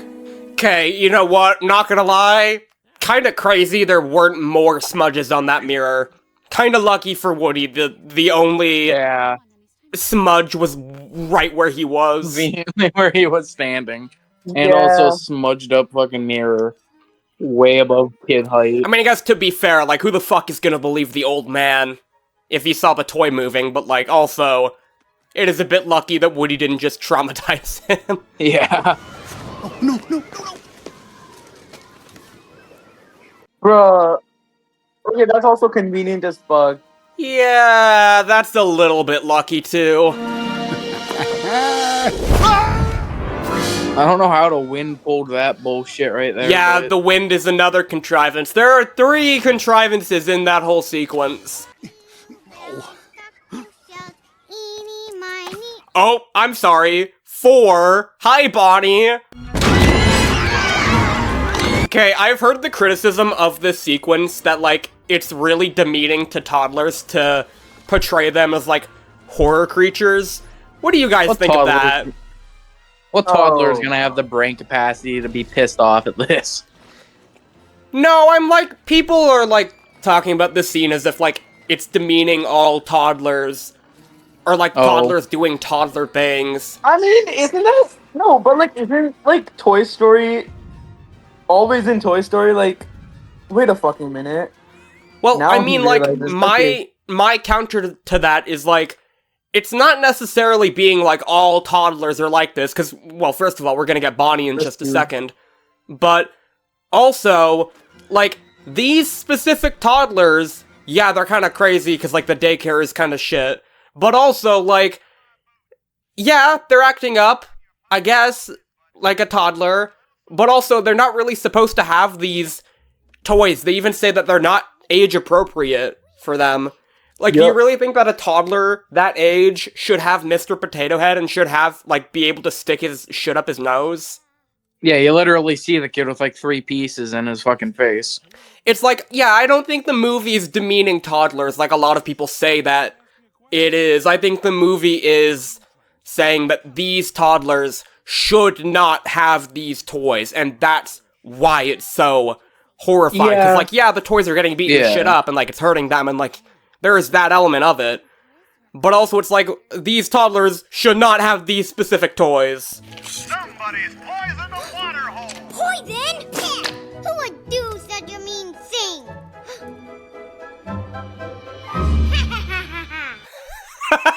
Oh no! Look, I just need to know how to get out of here. There is no way out. Just kidding. Door's right over there. I do kind of like the foreshadowing of that, of the actual place where there is no escape. Holy shit, this is like majestic.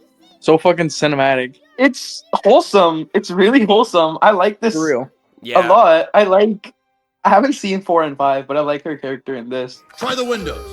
Negatory. It's a Fenster Schneckler 380. Finest child-proof lock in the world. Has Ham just been around for a while? Like, how the hell does he know, like, the best child-proof lock in the world and shit like that? I don't know, Ham just, like, knows shit, and I find that really, like, even in 2, he's, like, fast-forwarding through all the channels. He kind of just knows shit. He's like the uncle in, like, any mob movie who's just been everywhere and just kind of knows a bit of everything. I Love. you. Oh, See? That time I said love. Okay, now me first. Okay. Love. Actually, you know what? To be honest, Buzz, you kind of don't have any room to stand on to judge Ken. Like, the way you were talking to Jesse, I see you, buddy. But Buzz is, like, a lot worse, so, like... Honestly, yeah. Why is this toy tied up? He got out, Lotso. Got out? Lotso is also, like, we talked about how great Stinky Pete was as a manipulator. Lotso is also a pretty great manipulator, too. Lotso is really... Yeah, Lotso is awesome. Dude, Lotso is, like, a better and more charming manipulator. Honestly, he's a lot more interesting as a character. Stinky Pete was just disgusting. And now, I don't necessarily agree with that reading of Stinky Pete, but... I hate Stinky Pete. I don't know why. I've hated him as a child, too. Well, yeah, you're kind of supposed to. Yeah, you're not supposed to love but the I villains didn't hate... What? They're just children out there being like, you know what? I really resonate with Stinky Pete specifically. I think he really had a point. Dude, it's that guy, the neighbor, what was his name? Sid? The kid, yeah, in Toy Story 1. Oh yeah, because he has, like, it shows things that you can feel bad for him about. Stinky Pete's just an asshole. Oh, yeah? And who's gonna stop us?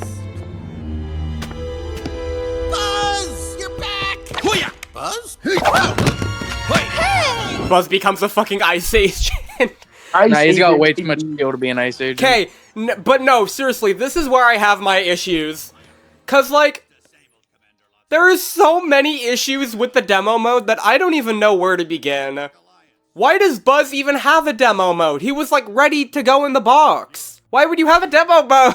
Yeah, that's kind of what I'm thinking. And also, Maybe like, okay, he so came that in demo resets mode, who Buzz to knows? his personality, his base personality, like, from the first film. Okay, he wasn't, like, this susceptible to manipulate. Like, he was still a smart guy. Some pink bear just being like, I'm an agent from Star Command, trust me, bro.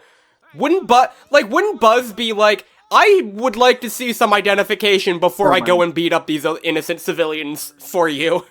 I think we had this conversation when we were watching the first movie too, and we were just talking about how, despite being kind of like, you know, oh, galactic agent, Buzz was still like very smart. Yeah, Buzz wasn't, and like in the second film, sure, like Rex got him to come along pretty easily, but like that was kind of different because in that case he was like, hey Buzz, I think I have information that might help you defeat Zurg. He wasn't asking him to be like, hey, go beat the shit out of these random guys who are begging for mercy. I think this is, to be completely honest, I think this is character assassination for Buzz. Kinda. And I'm willing to extend this to a point, but like there's no fucking way Lotso was able to get him to break as much as he did. To just turn him into a fucking Ice Agent. Like, there's no way. He pretty much just got fucking sleeper agented. Like, Buzz was relatively chill in the first movie. Like, he's not an idiot. Like, I don't believe this. Yeah. Biggest issue with the movie. Try to check out early? Well, you're just hurting yourself. Woody! Okay, that I like, though. Again, I like how he's able to, like... Yeah, it's more, like, we talked about Stinky Pete and how Stinky Pete would manipulate the truth to his own benefit. Lotso just straight up lies. Yeah. Lotso is, like, worse than Stinky Pete. Yeah, Lotso just straight up makes it seem like he's dead. He'll use the pieces he has around him, but he will twist them and create, like, false narratives with them, and we'll get to that with Big Baby a little bit. Right around the corner? It's right around the corner! I'm going to college! Yeah, people call this a contrivance, and I'm like, No, I don't really think, like, the reason Andy's mom took them to that daycare was because it was the local one. I don't think that's unreasonable. I don't think it's unreasonable that Bonnie's mom lives close to the daycare either, because she works there, so, like, I think that's all fair. I think that tracks, logically. You wouldn't want to live across town from your fucking job, so it makes sense. Plus, your kid goes there, so you would want to be close. Chuckles. He'll tell you.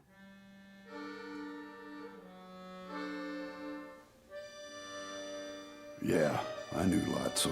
Do we think it's a bit convenient that of all the toys Bonnie could have taken home, it just happened to be the one that was connected to Lotso? Because I can kind of go both ways on that. Although I guess there is an element of maybe Chuckles intentionally went to Bonnie knowing she does take broken toys home. Yeah. Who knows?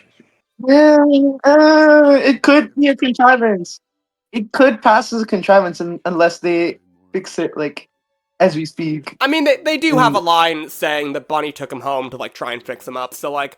Take it out. I wouldn't call it a contrivance, but you two can fight over that. I kind of talked myself out of that one. I think I kind of agree with you, Mousey. I'll give it to them. Yeah, I agree. Because they need some way for Woody to know. They need a reason for Woody to go back. Well, yeah, that's the meta thing. Like, in universe, I think it kind of tracks. It could be a contrivance, but then again, it's very vague. Way too vague to be considered a contrivance. So probably better if we don't do that. Cast off. Unloved. That fucking Pizza Planet truck again. Dude, why are these, like, just everywhere? No, it's like the same truck, because it has the same unlike the Pizza Planet truck, like, contrivance in the past two movies, to be fair, this is, like, the backstory, so, like, I'm willing to be a bit lenient in this case. That's just a reference more than anything. That has no plot relevance. That's just a reference. Hey, how about this? Maybe those weren't contrivances either, and Pizza Planet truck just likes to be around toys. This is the backstory to the story that we're currently seeing, so I'm willing to give it a bit, like, it's how Lotso got to the daycare. No, what I was saying, to be with these guys. Whereas, you know, the Pizza Planet truck in the last movie was just conveniently there with the door open and the keys in the ignition, so, like... Yeah.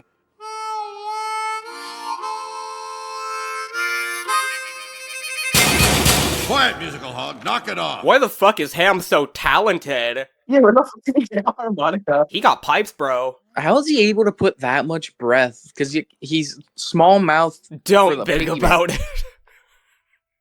I promise. Don't think about it.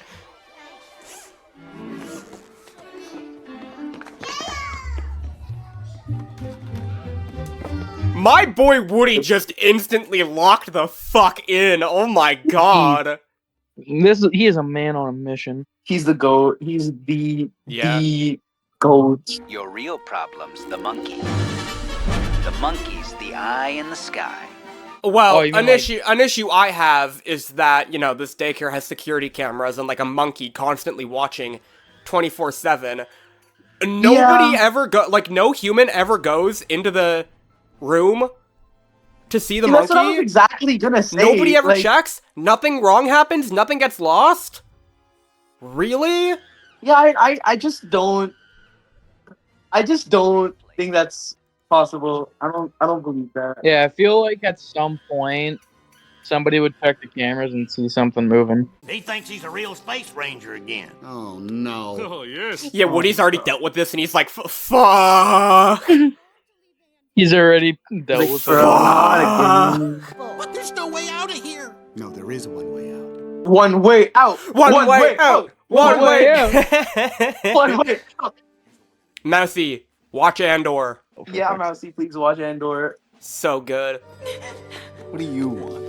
I can't take it here, Ken. I like how, again, this is kind of the feminist Toy Story thing of, like, I really fucking love how each movie progresses with the female characters, and, like, they kind of set Barbie up as this kind of dumb girl, and then, like, as the movie goes, you're like, oh, wait, no, she was overly emotional, because, like, she was being thrown away from her owner of, like, several years.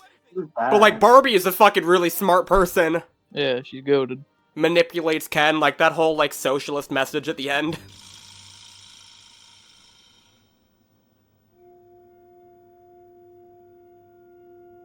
I have to add one more thing. Just the blocking in this film, like yeah, this is that a whole shot was completely beautiful. different movie than the first like 20 minutes. Yeah. It's In a good way, in a good way. Yeah, just how it's progressing, it's just beautiful. Well, something I really do appreciate about Toy Story 3 is how, like, a lot of those sequel Pixar movies are Pixar being like, we have this cool idea for a movie, like, you know, Cars 2 is like, oh, we want to do this kind of, like, spy James Bond thing. But they don't make it natural within the actual story. In this movie, they were like, we want to do this really cool Prison Break story. And, like, on the surface, that's the recipe for disaster. But they made it fit perfectly with the actual mythology of the series and the themes of the series, because they took the time to, like, iron it out. Hey, you can't hit each other. That's my job. Yeah, what the fuck is that line? Like, again, fucking Ice Agent! Yeah, oh my god, immigrants from outside house. You can't hit each other, them. that's my job! Like a buzz! Hilarious. I'm not gonna lie, I don't know how the fuck this works. Don't want to break it down.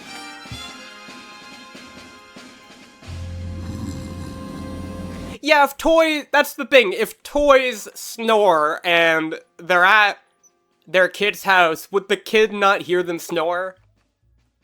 These are the questions that keep Silly Gopher up at night. Oh, Barbie! Those were vintage! I want to point out that Ken is basically naked. Barbie did not have to strip him down. She chose to do that. Oh my god, that's... You're welcome.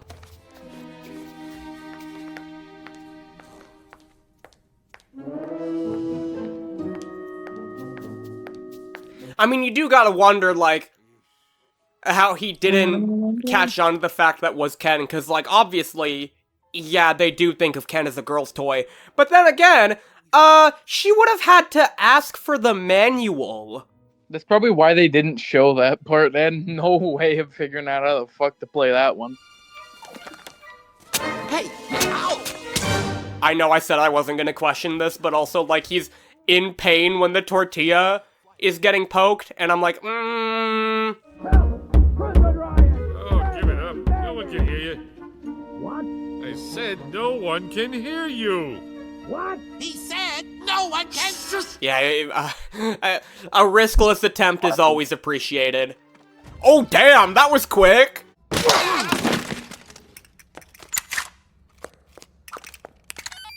Bitácora espacial. Me he despertado del hipersueño. What? Buzz Lightyear. I mean, bullshit, but also it's really funny. Oh my god, wait! He used to be an Ice Age and now he's their worst enemy. Oh, we don't have time for this. Come on, El Buzzo. That was fucking racist. Excuse me, Woody. El Buzzo. Jesus Christ. Woody, I know you were made in, like, the 50s, but, like, that... times have changed, buddy. His toy's themed around the 1800s, but he doesn't gotta talk like it's the 1800s. Jesus Christ. Oh my god, I was joking earlier that Woody's a Republican.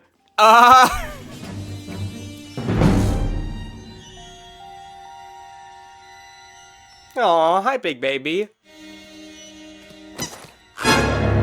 Oh Jesus god. fuck. He's scary. What do you mean? He's a nice guy. Reasonable. He just tilted his head around like a fucking owl. Nothing bad would happen. Big baby would be really kind and... Did they teleport? Where'd they go? They fucking ran. How did Big Baby not see that?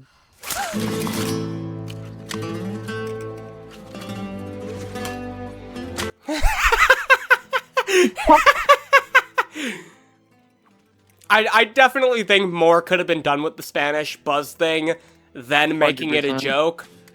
But the joke is funny, to be fair. What about Daisy? I don't know what you're talking about. Daisy? You used to do everything with her? Yeah? Then she threw us out. No. She lost you. She replaced us. She replaced you. And if you couldn't have her, then no one could. You lied to Big Baby, and you've been lying ever since. Where'd you get that? She loved you, Lotso. She never loved me. As much as any kid ever loved a toy. Oh! One of my favorite parts of Lotso is that Lotso is a twisted parallel of Woody. He is what Woody would have become in the first movie had he not gotten back. Had he not matured. Had he not gone on that adventure with Buzz. This is exactly what Woody would be. It's so good. And that scene is so well written. And it's such a good encapsulation of what makes this movie and what makes these characters work so well. Oh, for crying out. By the way, I've also heard the criticism that it's contrived that, like, the aliens just teleport under the bin. But I'm like, I think we're kind of forgetting who's under there and who's pushing the lid up. Oh, he fucking dies. 100%. I actually forgot about this. I don't like this. Well, I like this. I like that they work together. It's just, I don't like the outcome. No. If they gotta jump through hoops to get him in the Spanish mode, how the fuck is dropping the TV on him, getting back to default? Hey, guys, no! No! The fucking 3 aliens going for a claw. They get run over. They just get fucking nailed by a bulldozer or whatever those things are. I love the slow build of this inevitable.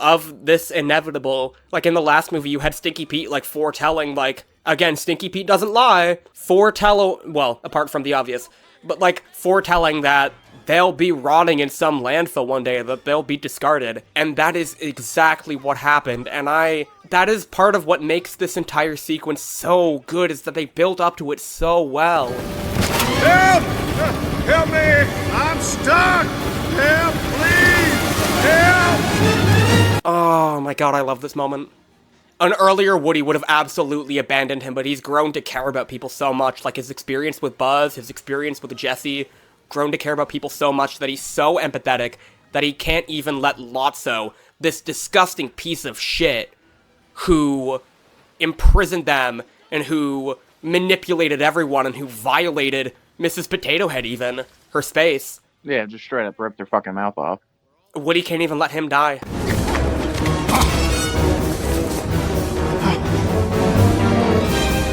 Yeah, again, this is the parallel. The Woody-Lotso parallel, because Woody, like, even though Lotso is such a manipulative piece of shit, Woody went back for him. But, like, when Lotso's given the chance to say, like, do right by them... When Lotso's given the chance to save him, all he doesn't do, fuck. Yeah. He gets them to, like, risk their lives and push him up, and he has the chance to save them. And then he's just gonna walk off now. And he's like, you know what? Like, he can't get past his own demons. Woody was able to grow. Lotso, when Lotso was faced with, like, the replacement, Lotso was like, you know what? Fuck everyone. It's me and me only. And Woody was given the, like, Woody took the chance and, like, actually grew as a person. I also love that Lotso doesn't know they got out. Lotso thinks he killed them.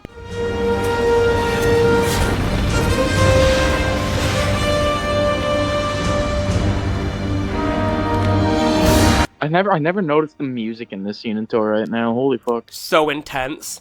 Yeah. Yeah. So good. Could you imagine a kids movie now, like a Pixar movie even, but like a kids movie nowadays, being doing this shit? Raw?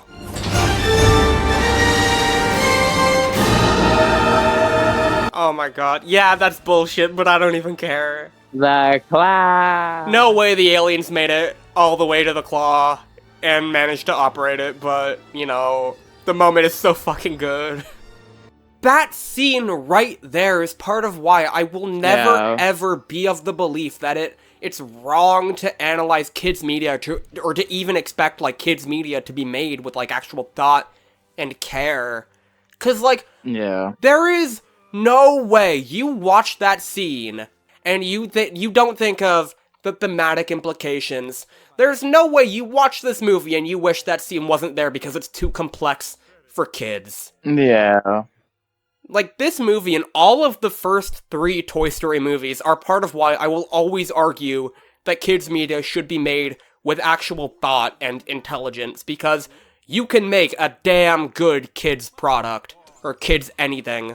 Andy's still packing, but he's almost done. He lives halfway across town. We'll never get there in time.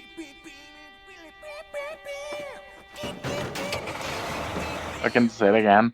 That might be a little bit convenient. I do like the parallel of, like, you know, Sid was torturing the toys and now he acts as their, like, savior in a way. But also it is just a little bit contrived that he's there. I like how they take the time to, like, clean up. Yeah. Because, like, if they just went in smelling like fucking garbage. Andy just gives the toys to Bonnie and she's like, why did these smell funny?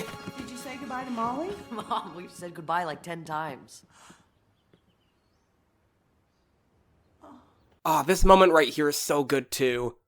Like, the whole series hasn't really focused on these two characters. They've been kind of in the background, but, like, the whole emotional core has always been about Andy. So to center this final little bit around Andy is great. And, like, the goodbye with his mom is so good. So resonant, too. Like, just a scene in isolation away from the Toy Story series. That scene is so powerful.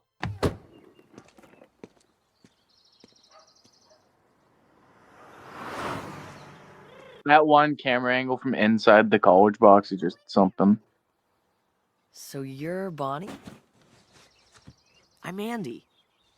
Someone told me you're really good with toys. This whole series, Andy has kind of been in the peripheral. And, like, they don't really give him a lot of characterization until, like, this movie, and especially, like, this very final bit. It's kind of like the teenager thing of, like, oh, I'm, like, too cool, like, around his little sister and whatnot, and around his family, but, like, deep down, Andy is a deeply compassionate and understanding person. Yeah. Kind of like someone else in this series that I can think of. And like how he's the first person to, like, get Bonnie to properly come out of her shell. Like, instantly, he's able to make that connection. Like, once he didn't know that Bonnie was there, like, from the note. But, like, once he saw her, he was like, oh, this is why I'm being told to go here. Like, he instantly understood the assignment. Oh my gosh. Well, like, you go back earlier and he's like, he's calling the toys junk, but, like, here, away from his family, he's allowing himself to relive that sort of childhood energy that he's been stuffing away. I mean, you're watching the movies and, like, if you watch the first two movies, you don't think Andy is this really important character. Because, like, yeah, he's the guy that all the toys are fighting for, but also... But he doesn't get shown that much. He's not a developed character in his own right, and I think the whole movie, but especially this final scene does such an excellent job of characterizing kind of a blank slate and making it thematically poignant and powerful with the series. Woody? Oh, fuck. Oh, fuck. He came back for her. Yeah. Because he felt bad for leaving her. Oh my gosh, that moment right there when he pulls Woody back. Oh my gosh. Yeah. He wants Woody. No, this is so sad. Like an instinct. He doesn't even think about it. He's like, nope, this is... Yeah. This one's mine. Yeah, rattling off everything that these toys have meant to him, and, like, Woody... Oh, man. I'm getting kind of emotional. Like, fuck you guys. What? This was your idea. I'm getting kind of emotional. Fuck you guys. No, I'm blaming you guys. You said yes. You said yes. You wanted to do it.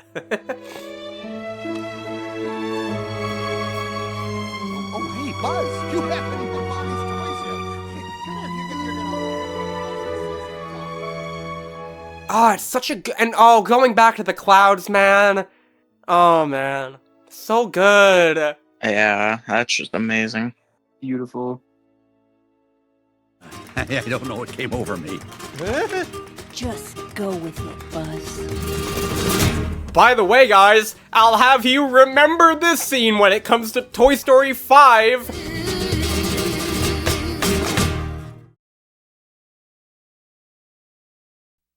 And when they found him, his batteries were dead.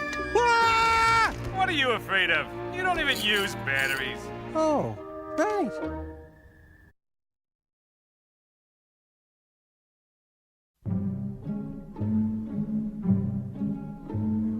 Guys, we're finally at peak.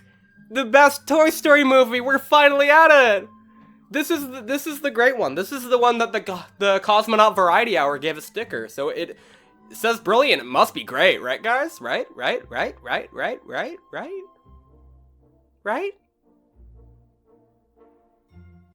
Unsubtle sub-buttle. Unsubtle sub-buttle. Unsubtle sub-buttle. Can you shut up? Unsubtle sub-buttle. I'm gonna unsubtly strangle you.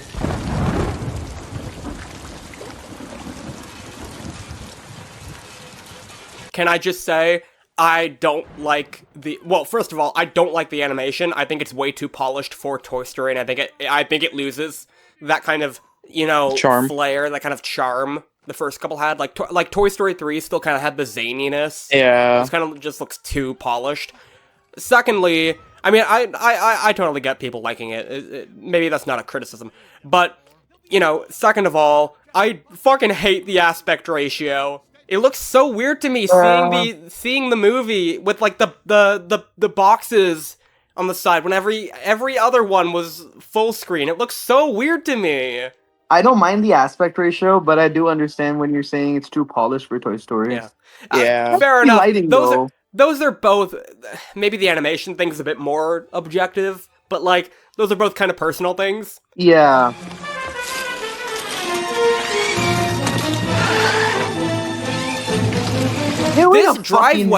This driveway doesn't exist in the other movies. They've manufactured this driveway just for the opening set piece. How do they not see him? How does she not notice the big ass Slinky? How do they not see Slinky's ass? Like, Slinky's ass would still be on the other side. It is! What the fuck? How did he not scream when his fucking coil got crushed? The moving van just like really fucked his pain tolerance. What's best for Andy is Woody, I'm not Andy's toy. What? Dude, she didn't have any character development over the course of the last 3, well, but no, she did have some. You barely even see her. But yeah, not quite as enough to show the scene and expect us to be emotional. It's like, oh no, she's leaving. Yeah. It's so sad. Dude, we don't care. Yup. Oh, he was about to get in that fucking box. Yeah. Oh, it's kind of like we had an entire movie that established that in the interim between Toy Story 1 or Toy Story 2 and 3, Woody was slavishly devoted to Andy because he thought leaving him was an inherently selfish decision. It's kind of like, that movie exists. It's kind of like he had a character arc. It's kind of like this moment doesn't make any fucking sense. Yeah, it kind of killed the character a bit there. Andy just happened to go out and call for Woody. Like, I thought he was having dinner or some shit, but like, nope. Just all of a sudden, right as Woody was about to get in that box and Andy hadn't come out, Woody would have fucking oh no. It's like a fucking Simpsons couch gag at this point. You just can't get rid of it. Oh my god, guys, it's You've Got a Friend in Me from Toy Story. Oh my god, do you remember Toy Story? We've already done this. We can't do it again. We did this in 3. It was powerful there because it was the first time. Remember when they sang You Got a Friend in Me? And the sheriff. Okay, my toys. Yeah, I kind of want to get your guys' thoughts on that. On her just ripping the badge off of Woody? On her just dropping Woody in the closet. Because there are the criticisms that Bonnie is like disrespecting Woody and like breaking the promise to Andy, and there are also the defenses of like she's like 3 years old. Yeah. I mean, there's a line coming up where they establish it's only been like 3 days. That kind of makes this whole this line right here. That's the 3rd time you haven't been picked this week. I don't know. I don't keep count. Oh, you don't have to. Yeah, but like. On the other hand, I do think from a thematic perspective, going right from 3 to 4, it is kind of really, really jarring to be like, Bonnie was so into Woody that she was gonna break into tears when Andy held him back. Like, she saw Woody and she was like, oh my gosh. Like, I need Woody. Yeah, I was saying that, like, exactly that. Didn't she want Woody specifically? Yeah, she went back in the box and Yeah, like lit up when she saw Woody, and now she couldn't give she a fuck. wanted Woody.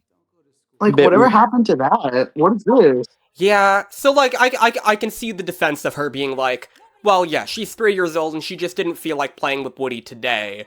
But I don't believe Bonnie, as empathetic as she is, and the impact that Andy had on her, too. I don't think her knowing that was Andy's toy, the meaning Woody actually did have to her, and all these toys, frankly, I do not buy that Bonnie took the badge off and dropped him the way she did. Like, I'm fine for her to not play with him for a couple days, but, like, I don't know, just the way she dropped him feels really jarring. It's kind of depicted as like this isn't a one-time thing. Like the way it kind of makes it look is this happens multiple times. Yeah, that's the narrative the film kind of goes with, and it kind of does fall apart, especially with Woody's character arc. Because of the line that establishes it has only been 3 days. Yeah. Which implies that, like, Bonnie plays with Woody, like, all the time. It was just these couple days that were the exception. Yeah, I don't even know, man. Yeah.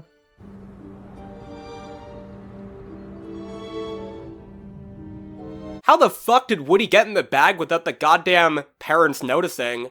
Like, I know Bonnie was crying, but, like, they barely paid any attention to her. How did they not notice the door opening? Yeah. Who the fuck knows, man? They specifically said, don't bring a toy to school because you'll get in trouble. And I'll have you guys know, Woody never gets caught. Also, when I was in kindergarten, I was allowed to bring my toys, just as long as I don't, like, disrespect the lesson, like, just to have. Yeah. When I was in kindergarten, we had toys in school, so, like, it's okay. Yeah. Bro, I miss kindergarten. I don't remember much of it, but, like, shit was chill. 17-year-old kid says he misses kindergarten. With the way the world is currently, I miss being little. Bro sees, like, climate change, like, global warming, like, the ice raids, and then is like, you know what? I wish I was in kindergarten. We didn't have no fucking 30 degrees back then. I wish, okay, fuck fixing everything, I wish I was in kindergarten, bro. I actually do think, and this is a problem with 5 more, I kind of do think it's weird that Bonnie is so shy at kindergarten, considering her character arc at the end of the last movie. Like, I don't think it's that severe. Like, she is a little kid, she has no idea what the hell kindergarten is. But, yeah. It is a bit weird. And it is a bit weird that she's not trying to make friends or anything, she's just on her own.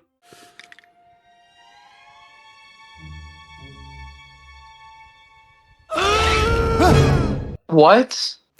Yup. The world-building implications of that is crazy. Why does he want to go to the trash? Because he was made from trash. Look. The trash? Oh, what? Yup. Oh my... He was made from trash, so he wants to go back to the trash, because that makes sense, right? Fucking dumbass. You know, Buzz was made in Taiwan, so he wants to go back to Taiwan, right? That's the logic, right? Internal consistency, right? I already fucking hate this guy. I mean, I kinda thought that, like, you know, the toys came to life when they were taken out of their boxes. Like with Buzz in the first movie. Nope, I guess Bonnie can just infuse the defense that people go with for Forky is like, oh, her imagination fueled him with life. And I'm like, okay, what about the Buzz Lightyear on display in Toy Story 2 then? How is he alive? Yeah, I would just leave him there. Yeah, how the fuck? No, that's what I'm saying. Why the fuck is... Well, I'm like, if you can just bring things to life with the power of, like, creativity, imagination, and love, could I just, like, put the power of love into my fucking car? Could I put googly eyes and a little crappy mouth on my car? Could I put googly eyes and a little shitty mouth on the goddamn ground and, like, bring the fucking earth to life? How the fuck does she not catch him going to the garbage? Like, if he just keeps fucking doing this to the point where he's got to stay in the bin, how the fuck does he not catch that? Yeah, what, and how does Forky know how to freeze around Bonnie? Yeah. Who wants to go on? This stupid fucking dad, he's dumbest piece of shit in the goddamn series. Steps on her fucking toys. You don't just do that, man. Parents don't just, he would have seen that! There's the fucking shot that I hate the fucking most. Woody, oh my god, Woody's whole thing in this movie is that he's so fucking butthurt about not getting played with, and we'll get more into this as we go, but fuck, she was just fucking playing with you, you fucking dumb piece of shit. I'm so sorry, there's so much wrong with this that I have to comment on. Like, the whole kind of suicide allegory they're clearly going for with Forky, and like, this whole song of like, don't throw yourself away, and I'm like, this is such a shitty suicide message.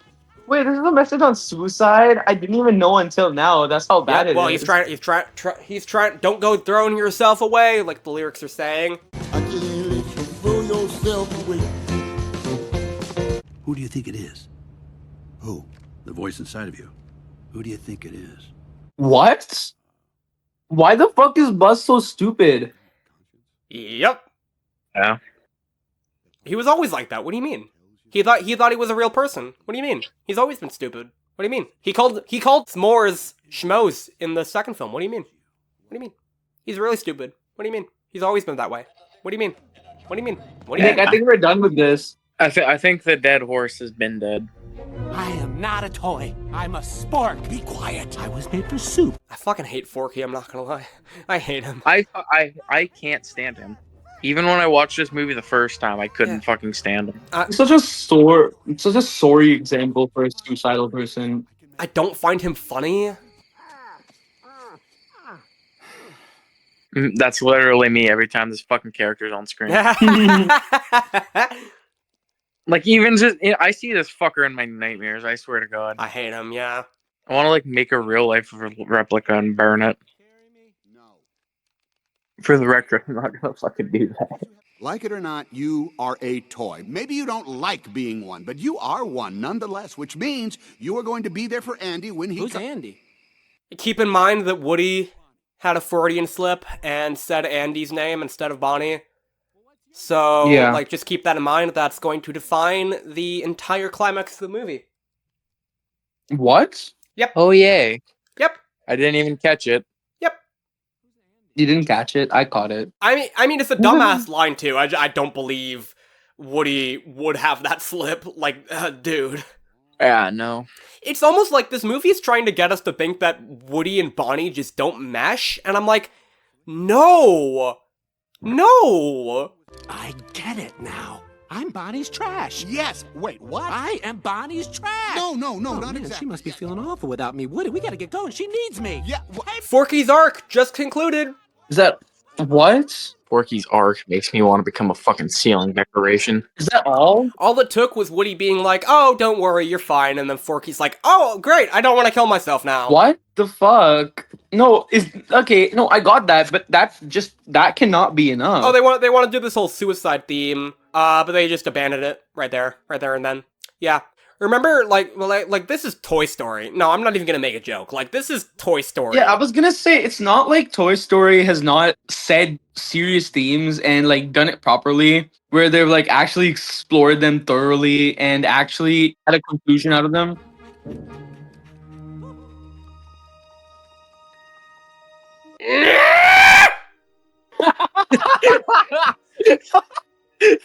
Of all the fucking stores, man! Just so happened to be this one.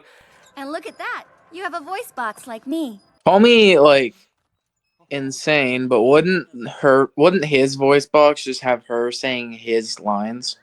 Well, it's like the disc. Or like yeah, one of the mechanics that are broken, right? Okay, the thing that makes her talk doesn't work, but the lines that she's able to say are a different piece. Yeah, it's like, I think the record is the part that works. My record works just fine.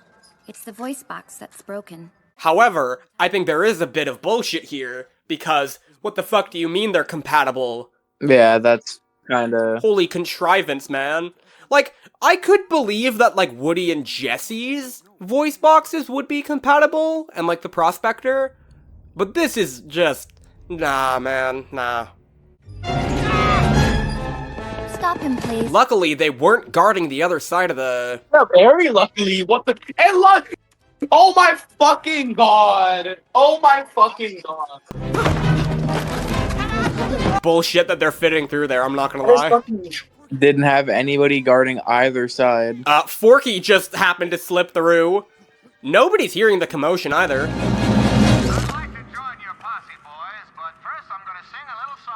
Okay, what, like, my biggest nitpick is Woody did not have to pull his string. He can just manipulate his voice box. That wasted time, Woody. It's a little thing that I don't see anybody point out, but, like, it bugs me. You didn't have to pull your string. You can just manipulate your voice box. You've done that. You did that to Sid. Maybe we should have gone with the fork. The spoon is safer. Not gonna lie, if I was Bonnie's parents, I kinda wouldn't be okay with her sleeping with a fucking spork. Yeah, and also a trash spork. Yeah, something she just kind of grabbed out of a garbage can. No time to explain. Oh no! Okay. I fucking blink and Buzz is dolphin diving out of a window.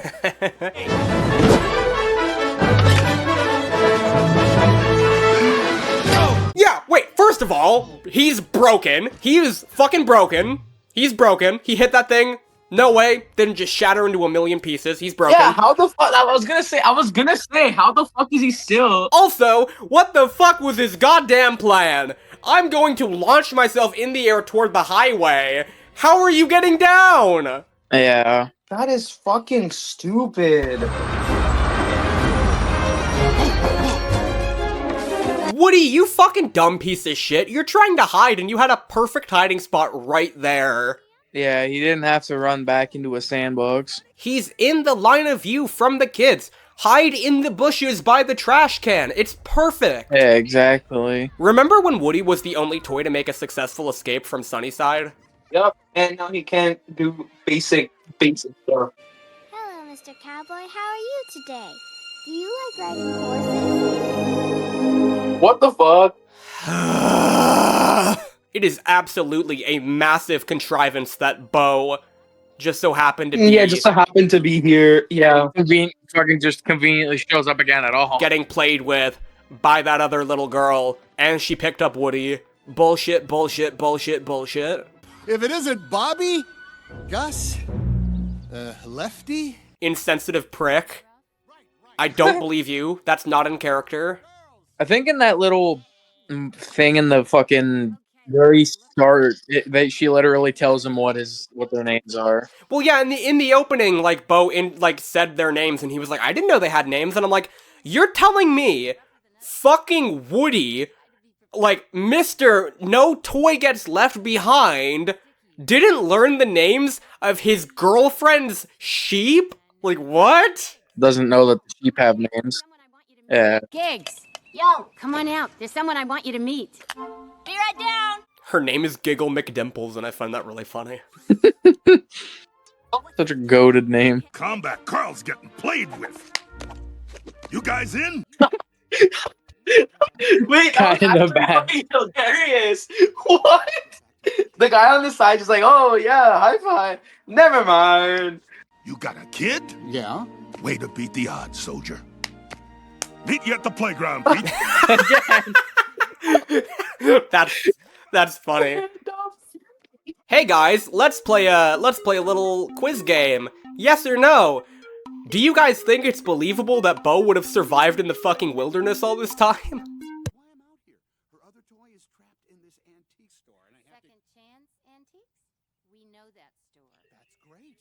It was a yes or no question, guys. I don't find it worthwhile for me to answer that. Fuck you! I think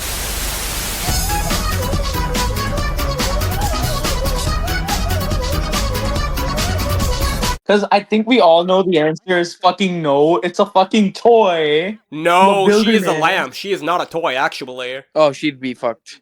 If I forgot she's a lamb, she'd 100% not make it. Yeah, she's made of porcelain. I thought she was plastic, so I'm thinking if she hasn't been in the woods for that fucking long, then it's not impossible. But if she's porcelain, then fuck no. Yeah, her and her sheep are made of porcelain. Like, no. Bullshit. Long enough to make a fucking RV car skunk kind of thing? Yeah, no, she'd have broken before then. It is really funny, because, like, I'm pretty sure there was a line that I think we might have talked over it, or I might have missed it, where she establishes 100%. she's been out there for, like, 7 years. How long have you been out on your own? 7 fantastic years. 7? You would not believe the things I've seen. That shit wouldn't work. Well, it's kind of like the reason, I'm pretty sure the reason they didn't have her in 3 is because, you know, she's made of porcelain, so had she been in the incinerator, she would have melted. So, like, back then, they took actual care to be like, okay, Bo is this specific type of toy. I don't know, If I we put feel like... Bo in this situation, she wouldn't come out alive. I don't know if porcelain's easier to melt than plastic, but I know she would have gotten completely fucking destroyed in Sunnyside. Yup, that too. She would not have made it out of Sunnyside. She'd have been broken before the incinerator scene even happened. Out of every single toy in Sunnyside, she would have been killed. Yep, she'd be broken instantly. Yep. Or she'd be... I don't even know if Sunnyside Woody just gets back to Sunnyside and he's like, oh my god! Can I be so for real right now? She's probably like the weakest antagonist yet, because this is just so cliched and so underdeveloped. I don't feel anything from this scene. Forky's more of a fucking antagonist. I don't even know this bitch's name. Gabby. Right. For some reason I thought it started with a B or an I. Okay. No, I don't even. I genuinely thought it was like either a B name or an I name. I thought that was like a play on the, I don't remember this bitch's name. No, I didn't. I realized that after I said it, but no, I didn't mean that way. Hey, up here, Astro Boy. If you think you can just show up and take our top prize spot, you're wrong. Dead wrong. Oh my god, they got Key and Peele in this movie and they made them so unfunny, I forgot about that. Yeah, this is the one time in history Key and Peele didn't make me laugh. They were in Fargo, bro. What the fuck happened?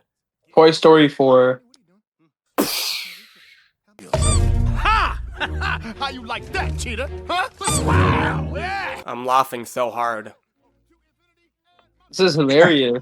Fucking Gopher's reaction almost made me laugh harder than this shit is. Okay, they're in an active carnival right now. How did nobody's walking by and seeing them move? Yeah, that's just fucking stupid. Is it not? Yeah, that is kind of stupid when you think about it. Follow me.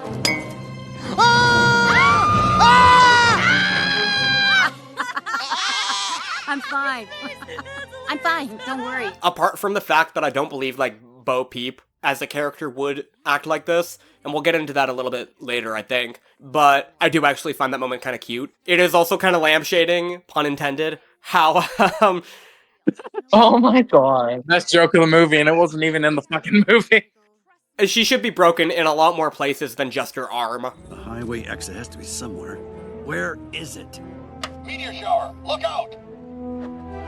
Woody? The amount of just contrivances in that one moment. Like, the button just so happened to tell him to look up. He just so happened to be in the area. Like, Jesus Christ. And it just so happened to be Woody jumping. Dude, I don't even care anymore. Yeah. I don't even care anymore. Wait to see his face when he hears that I found Oh, Peep? Buzz! My old moving buddy! It's so good to see you! Woody! Okay, I've always thought that line was really weird. They weren't moving buddies, what the fuck? Like, that's the moment where they're like, oh, we're referencing one line in Toy Story, like the line where Bo Peep was being kind of like flirting, being like, oh, I found my moving buddy. With kind of forgetting that not only were they friends for fucking years, they weren't moving buddies. Woody knocked Buzz out the window. They couldn't be. Buzz and Woody were in the car with Andy. Yeah. That's just a weird way to address a person you've known for years. We're not going anywhere. If you get my point.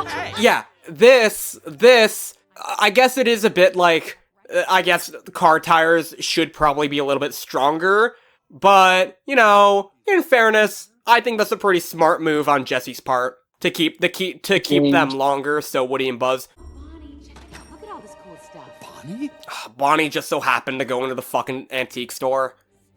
This is like, you know what this story is? It's an and then story. And then Mousey becomes a ceiling decoration because this movie fucking blows. You know what? I'm gonna bring this up now. Bo Peep being this fucking action hero kinda pisses me off. 'Cause I have been hammering this home throughout this entire watch through about the thematic point that Bo served was like this view that Woody had. He was like this 1950s Western, like this movie even establishes he was made in like the 50s. When were you made? Me? I'm not sure. Late 50s? Me too. Bo Peep served a very crucial role in being a relic of that kind of time period, of the kind of view that Woody would have, of the kind of view that they were going for, of this outdated, 50s view of everything, of like, Woody's the sheriff and he's in charge and he has to be the best of the best at everything. And like, the treatment of women.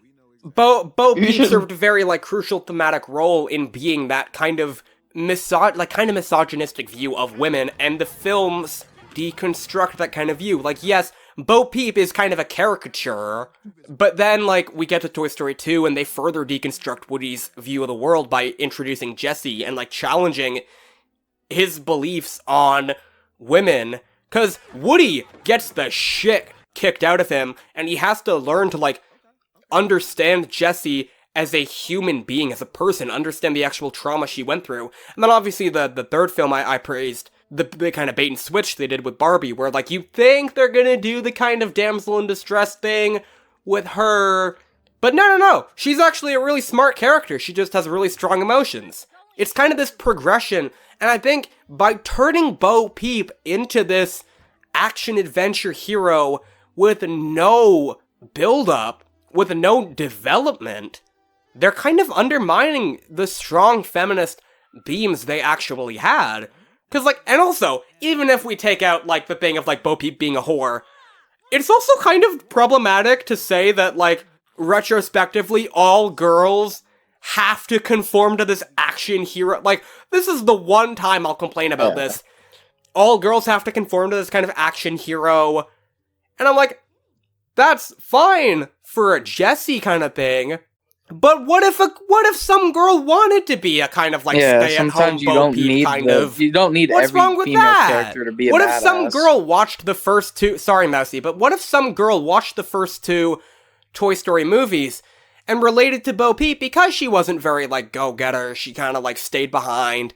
Yeah, just chilled. What's wrong with that? And I'm like, I think this is character assassination. Yeah. And it's more positive, I guess. I also just think she's a piece of shit to Woody. Oh, help me out. I need a battery. We got to get this wagon train moving. I do think that's funny to me as well. Yeah. Bo Peep is like, don't talk, and then Woody doesn't, and he's like, he's being sassy, and he's like, we got to get this. I think that's kind of cute. It's a commercial. It's not real. Rajon threw me away. It's not fair. Why, Rajon? Why? Okay, calm down, Duke. That was a long time ago. What the fuck? Well, okay, so now I'll talk about it. First of all, Woody and Bo being so dismissive of him and his trauma, fucking especially Woody. Yeah, he's no, that's just character. Woody should have said something. Woody should have said something. Remember that scene in Toy Story 2 where Woody sat there and calmly listened to Jessie? And he was like, look, I had no idea I'm so sorry. Yeah. Dude, Woody is not the kind of person to dismiss it like that. Woody's not that person. I fucking hate that they wrote it this that. way. I hate that the writers wrote this character's backstory to be such a joke.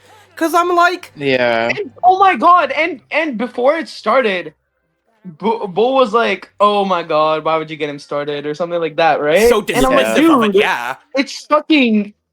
You're just playing this all as a joke, as if, like, none of this matters. It's pretty much, they just take something similar to Jessie, but then make it a joke instead of something serious. Yeah. And Woody did the same thing. Woody did something that he wouldn't have done otherwise, like... Again, I think of the When She Loved Me scene, like, and how incredibly powerful they played the emotion there and the raw emotion. This is pretty much the exact same thing. Like, there are actual themes you could extract, and all they do, like, this is the theme they've been hammering home, and now they treat it as just a joke. And I'm like, that's so fucking disrespectful to the themes of the series and to the characters. Because I'm like, imagine if, in Toy Story 2, they played the When She Loved Me scene as a joke. And Woody, and like, afterward, they cut back to Woody doing, like, an MCU thing of being like, I don't know what to say. Oh, that's awful, Jesse. Like they do here. It's like, they're treating this guy's, honestly, fair emotional reaction, this PTSD, as a joke. And I find that infuriating. And I find the way they treat these actual deep subject matter in this film really disrespectful and kind of disgusting. They just treat it all like a joke. It's not Toy Story, it's just a joke. Yeah. This isn't what Toy Story is supposed to be. Huh? Jean. It's a commercial. They do it again! For no fucking reason! Now they play it off as a joke again! Oh my god, this is just disgusting. It doesn't even affect the plot! They just repeated it for no fucking reason! Come on! Yeah. Yeah, literally, it's not even like they fucking missed or anything because of it. They literally did it for no point. I can't do it. Fuck this movie, man. I forgot how much I actually hate it. Yeah. Even when I watched it the first time, I thought this movie was like mediocre at best. But now I'm thinking this movie's just like not good. Wait, it's an actual fork? Shut the fuck up. You're my favorite deputy. No fucking way is Buzz Lightyear losing that. Buzz Lightyear is severely underpowered there. He's not losing that to Gabby and the fucking dummies. Not a chance in hell. Remember the first movie? When he... fuck, I don't even care, man. Nope, they're dead at the end. Yeah, porcelain sheep from that fucking height should have just shattered. What? Woody! Woody, what are you... Woody! What are you doing? Oh my god. Bro is just like fucking flip-flopping around and I'm like, bro, she's screaming for help! Look behind you! Oh I can just hear Silly Gopher going absolutely insane. The whole neighborhood can hear Gopher. Wait, we don't have Forky! Woody! Oh no! Forky was kidnapped! Again! Oh no! Forky is literally the fucking Ashley from Resident Evil 4. I want to shoot myself. He keeps getting kidnapped by fucking everything. Right. You're actually fucking right. Leon! Buddy! No. Would you not feel him? Oh my god. We can do this. Come on, pull string. It's not worth it. Yeah, yes, listen to her. Nobody wants this. I do. Why? Bo, you fucking bitch. She's been a bitch. What are we talking about? Yeah, she's kind of been a bit of an asshole the whole fucking time. I agree, yeah. I mean, I'll call her a whore in the first couple movies, but one thing I can't really say, because, like, yeah, she did kind of, like, go around and, like, flirt with Buzz and whatnot, even, like, after the first movie. Yeah, But the one thing I can say for Bo is, like, yeah, she tried. She tried to be kind and empathetic and caring. Woody, you did all you could. Time to go home. That moment right there fully character assassinates him, because there is no way you're gonna tell me Buzz Lightyear, dude was brainwashed by Lotso. He knows this. But, like, when the second Woody was like, I gotta save him, who jumped right down to help him? There's no way Buzz isn't going back for Forky for a myriad of reasons, but the main one is his loyalty to Woody. I'm like, there's no way. There's no way. Your backpack's in the antique store. Let's go! All right, my backpack. How the fuck does the mom not hear that, but the kid does? Yeah, the mom didn't hear it. They didn't notice the difference in sound quality. Buzz Lightyears really have some weirdly wait. Woody can manipulate his voice box. We've been shown that. Why can't Buzz just do the same? Manipulate the voice box. Stop pressing the buttons and don't fucking say that dumb fucking... Ah! Wow, these Buzz Lightyears really have some weird lines nowadays. I just got that. Get set! He only cares about himself. No! You're wrong. Ah! Bo, you are a horrible person. Out of character. Bro, why are they even going this way? Just go around! Just go around, yeah, you're right. Like, holy shit. Yay! You are my best friend. Yeah, I think Woody giving his voice box to Gabby Gabby is actually in character. I think him wanting to help is in character. The problem is, I fucking hate Gabby Gabby. Gabby Gabby didn't deserve it. She's done so much wrong. She didn't deserve it. Yeah. Oh, we'll get to the real shit with her in a bit. Unfortunately, yes. This movie is so long, I forgot how long this fucking movie is. Or maybe it's just the pacing is bad. The pacing sucks ass. There's nothing happening too. It's just like all just bullshit. That's another thing. Yeah, it's just like they're just all fucking standing around. You can take it home if you want.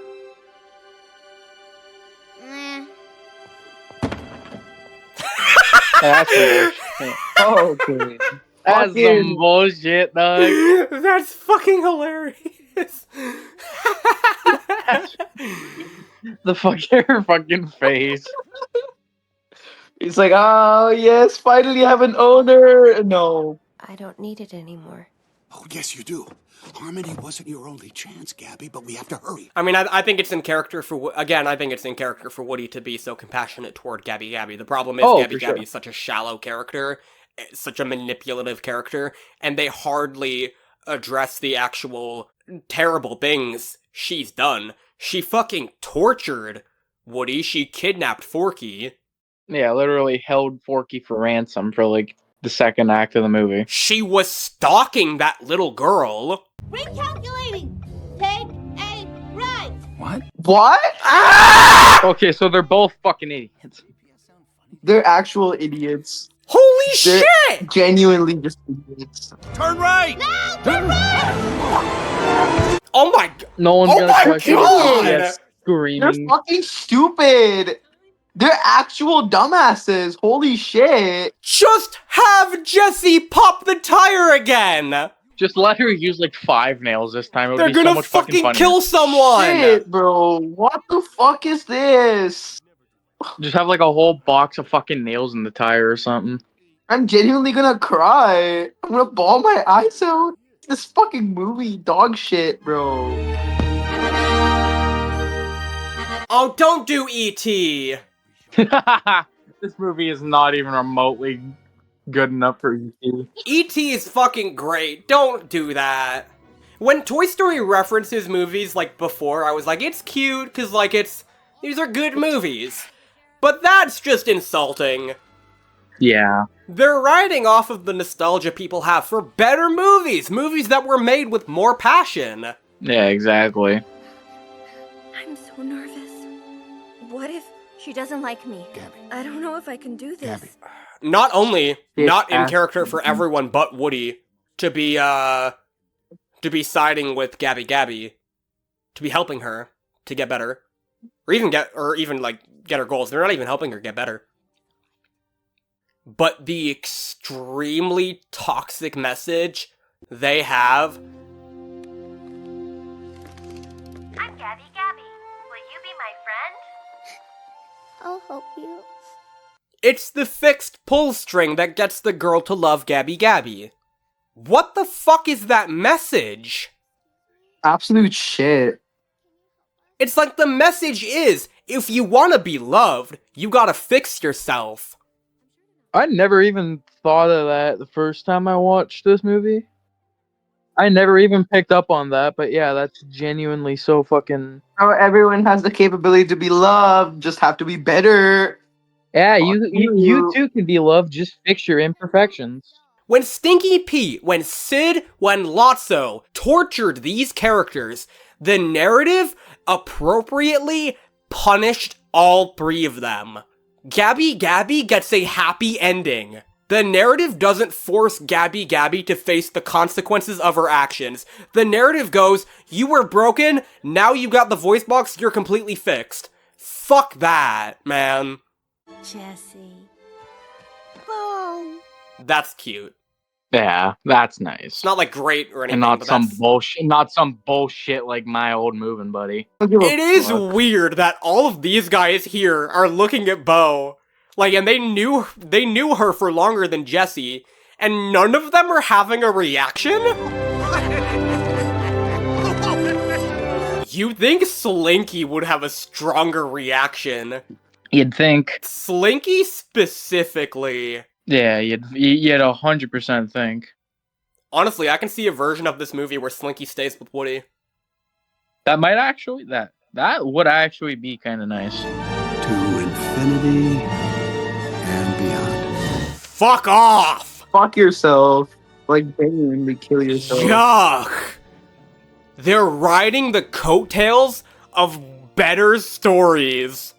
I'll have you guys know, that's the catchphrase of the guy who was willing to abandon Woody in the antique store.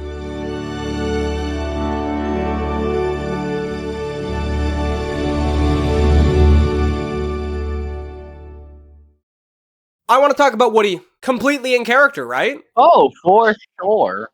I don't have a gun being held to my head by Pixar to say they didn't kill his character. Well, okay, so first of all, I want to address the jealousy Woody has toward being the favorite toy. I kind of thought we had a whole hour, 20-minute movie where he got the fuck over that. Like, that ending is supposed to be like him being like, oh, it's okay, I'm okay not to be played with anymore, Jesse. Here you go, here's the badge, I'm no longer jealous. Which, by the way, they barely address in the movie, so I would be willing to bet, like, a lot of people forgot that was even a thing when they saw that scene. Like, it'd be kind of whiplash, like, oh my gosh, I forgot that was his conflict. Because it's really in the peripheral, there's so much other shit they throw at you.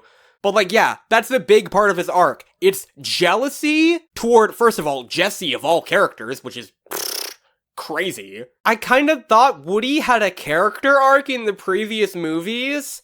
Remember his scene with Andy? Or, like, the scene with Andy in 3? Where Andy hands Woody off to Bonnie and he's like, he'll stay with you forever. He's loyal. And then he just fucking dips after like 3 days. Yeah, Bonnie 4 days, Bonnie doesn't play with him for 3 days. And Woody's like, okay, so gotta go. I have no purpose in Bonnie's life. What if the next day Bonnie's just... By the way, I'll have you guys remember that Bonnie did, in fact, play with Woody during this movie in a montage. They kind of made that mistake. But what if Bonnie the next day was like, you know what? I haven't played with Woody in a little bit. I want to play with Woody. Hey, where's Woody? Where is this deeply meaningful gift from one of the most important people at my life in my life at this point, who like changed the way I view the world? Where is he? And all the other toys, all Woody's friends are sitting in the corner like, oh shit, she does care about Woody. He fucking abandoned her. Woody's character arc in Toy Story 2 was flirting with the idea of like, I'm gonna leave Andy. I think Andy's done with me. I think it's time to go. In that film, Woody realized that deep down, what matters the most to him is the connections he's made, is the time he still has left. Like, he watched that scene in the Woody's Roundup episode where the kid hugs the toy, and he realized right there in that moment, I love Andy. I cannot and I will not abandon him. So when we get to Toy Story 3, Woody is slavishly devoted to Andy. Throughout the film, Woody's like he goes to Bonnie and he's like, look, Bonnie, or like he doesn't say this to her, but he's like, look, I really like Bonnie. I think she's a really nice kid. I'd love to stay, but I'm loyal to Andy. And at the end of the film, what makes that scene so powerful is the fact that Woody wants to go back to Bonnie because he really cares about Bonnie and he wants to get played with. But ultimately, the thing he does is he leaves the choice up to Andy. If in that moment, Andy did not want Woody going with Bonnie, Woody would have been fine to go with Andy to college. Which is why I like the ending and the conclusion that Toy Story 3 offers quite a lot. Yeah, well, it's Woody's character arc. Woody started off as like, I am going to control the way Andy feels about me, I am going to fuck Buzz over. He is my kid. And ultimately, he had to learn to let Andy make the final decisions, and that's what makes that, well, obviously a lot of other reasons, like Andy getting Bonnie out of her shell and whatnot, but that's the main reason I find that ending so powerful. We go to 4, not only in the opening is Woody, like, okay to leave Andy after 2, and I'm like, I don't fucking believe that. I don't believe he'd leave Andy for Bo fucking Peep. If anything, like, the only toy I could see Woody doing that for is Buzz. Like, no exceptions. I know they were dating and whatnot, but Woody does not value Bo more than Andy. Let's not kid ourselves. Yeah, there's not a fucking chance in hell he would have actually left. And then we get to this movie, and he's so butthurt about not being played for a couple days, and it's sitting in the back of his mind, and eventually he has to make the decision of, like, what's the theme of the movie? Like, the theme of Woody's journey is what? This person that I care about is ignoring me a little bit for a couple days, so I'm gonna fuck off, and I'm gonna cut them off, and I'm gonna go live and do something else. What? Come again? What made Toy Story so powerful, and there are a lot of, like, we can talk about the plots making sense, but it's really the heart of the films. What makes them so good are the themes, are the core of them. And in Toy Story 4, I can't think of a single message this film was trying to convey. Like what? Like, I can't even fucking think of it. I'm not great at thinking of a theme of a movie, but, like, I genuinely can't even fucking think of a topic. Like, there were themes that were in one character specific arc, I guess. Like, theme of Gabby's arc, fix yourself and you'll get loved. Theme of Forky's arc is don't kill yourself, buddy. Yeah, very progressive message. I'm sure a lot of suicidal people really need to hear that.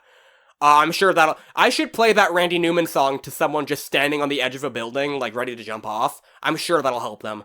Just throw a fucking fork at them. I just chuck Forky at them. I'm like, look, if he can live, you can too. I'm just fucking imagining. Don't jump as I'm in the middle of building Forky on the edge of a roof.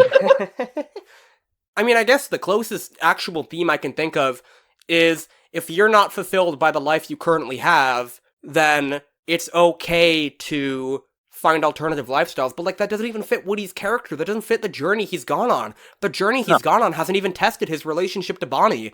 Bonnie has proven time and time again that, like, she does care about Woody. Again, I will remind you all of the scene in 3 where Bonnie was about to cry because Andy pulled Woody away from her. And, like, we're talking about Woody abandoning Bonnie. What about his whole arc in the 3rd film, where he was like, guys, I'm not going to, like, his friends, the people he loves, I'm not going to abandon you. I thought that was the whole theme of the 3rd film. No, it's my fault for leaving you guys. From now on, we stick together. They literally had no reason to make a 4th or a 5th, for that matter. Yep. Guys, I've seen Toy Story 5. Holy shit. Does it at least have, like, a point, or? I think it does have a unifying theme. The unifying theme of Toy Story 5 is you should have a healthy balance between technology and the real world. Fucking infographic at that point would have done a good job. It's like the Boomer plot. It's the most generic shit. I was literally just thinking, I didn't want to say it because I didn't know how to word it, but it literally just sounds like a fucking concept a Boomer would come up with. Yeah. Yeah, it's like most generic bullshit. That's like an issue with a lot of films with big companies. It's like, oh yeah, they have to relate to the younger generations to make money, and they just have a bunch of fucking old people, right? Yeah, it's just fucking dog shit, and it's like, dude, you don't understand what our lives are about as, like, youngsters in this generation. Yeah. Why don't you fucking hire somebody who is the same age as us? And they're like, no, but we're going to use these same old people who charge, like, nothing and are safe options to make money. And they just do that. And I'm like, okay, fuck. Like, if you actually don't care about the art, then don't expect any return. I don't know how much Toy Story 5 made, but I'm gonna assume it didn't do. It probably did decent just because of the fact it's fucking Toy Story. But like, I feel like that movie probably didn't do that great. It actually did incredible, which is kind of the problem. Fuck. It's kind of the problem because studios will see that like Toy Story 4 did great in 2019, so they're gonna repeat what Toy Story 4 did and what Toy Story 5 is doing now. Sure. And I'm like, it's so disheartening.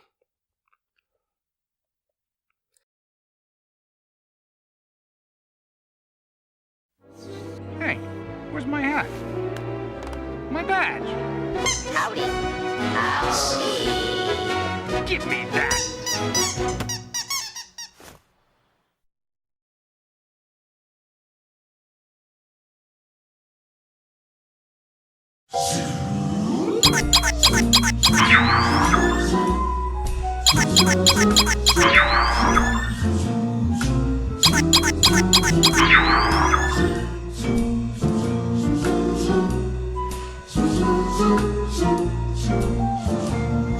Hi guys, Silly Gopher, I love you.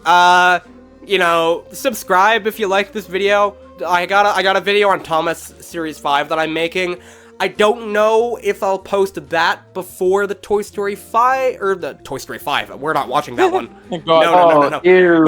Thank God. Renn has a YouTube channel. Yeah. What do you got cooking right now? I'm making a Christopher Nolan ranking video, which is gonna piss everybody off, and I'm excited. And then we also have Mousey.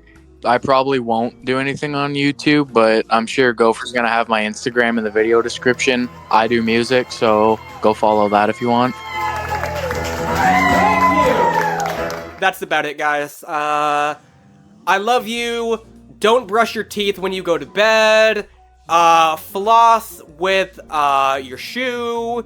And remember that Woody is a conservative and he is actually right. Fuck gay people and fuck every other minority. And I took personal offense to that. That is a joke. That is a joke. That is a joke. And there goes every sponsorship opportunity Gopher may have had in the future. That is a joke. I am joking. I am not being. No, and not I my just sponsorships. monetization You have float to away pay like me. a pretty little butterfly. You have to pay me to make it up. I took personal offense. Pay Yeah, I get to see Woody the both of hates you in a Renn, like, suit. deeply. Also, what was Mousey Woody just saying? watches this video and he's like, oh my god, a fucking brown person watching my movies? Ew, I didn't make this for him. I hope that doesn't happen. Woody's not alive. It's not gonna happen.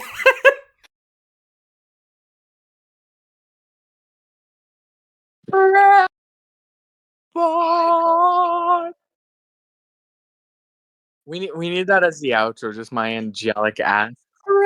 I know he won't do it, but like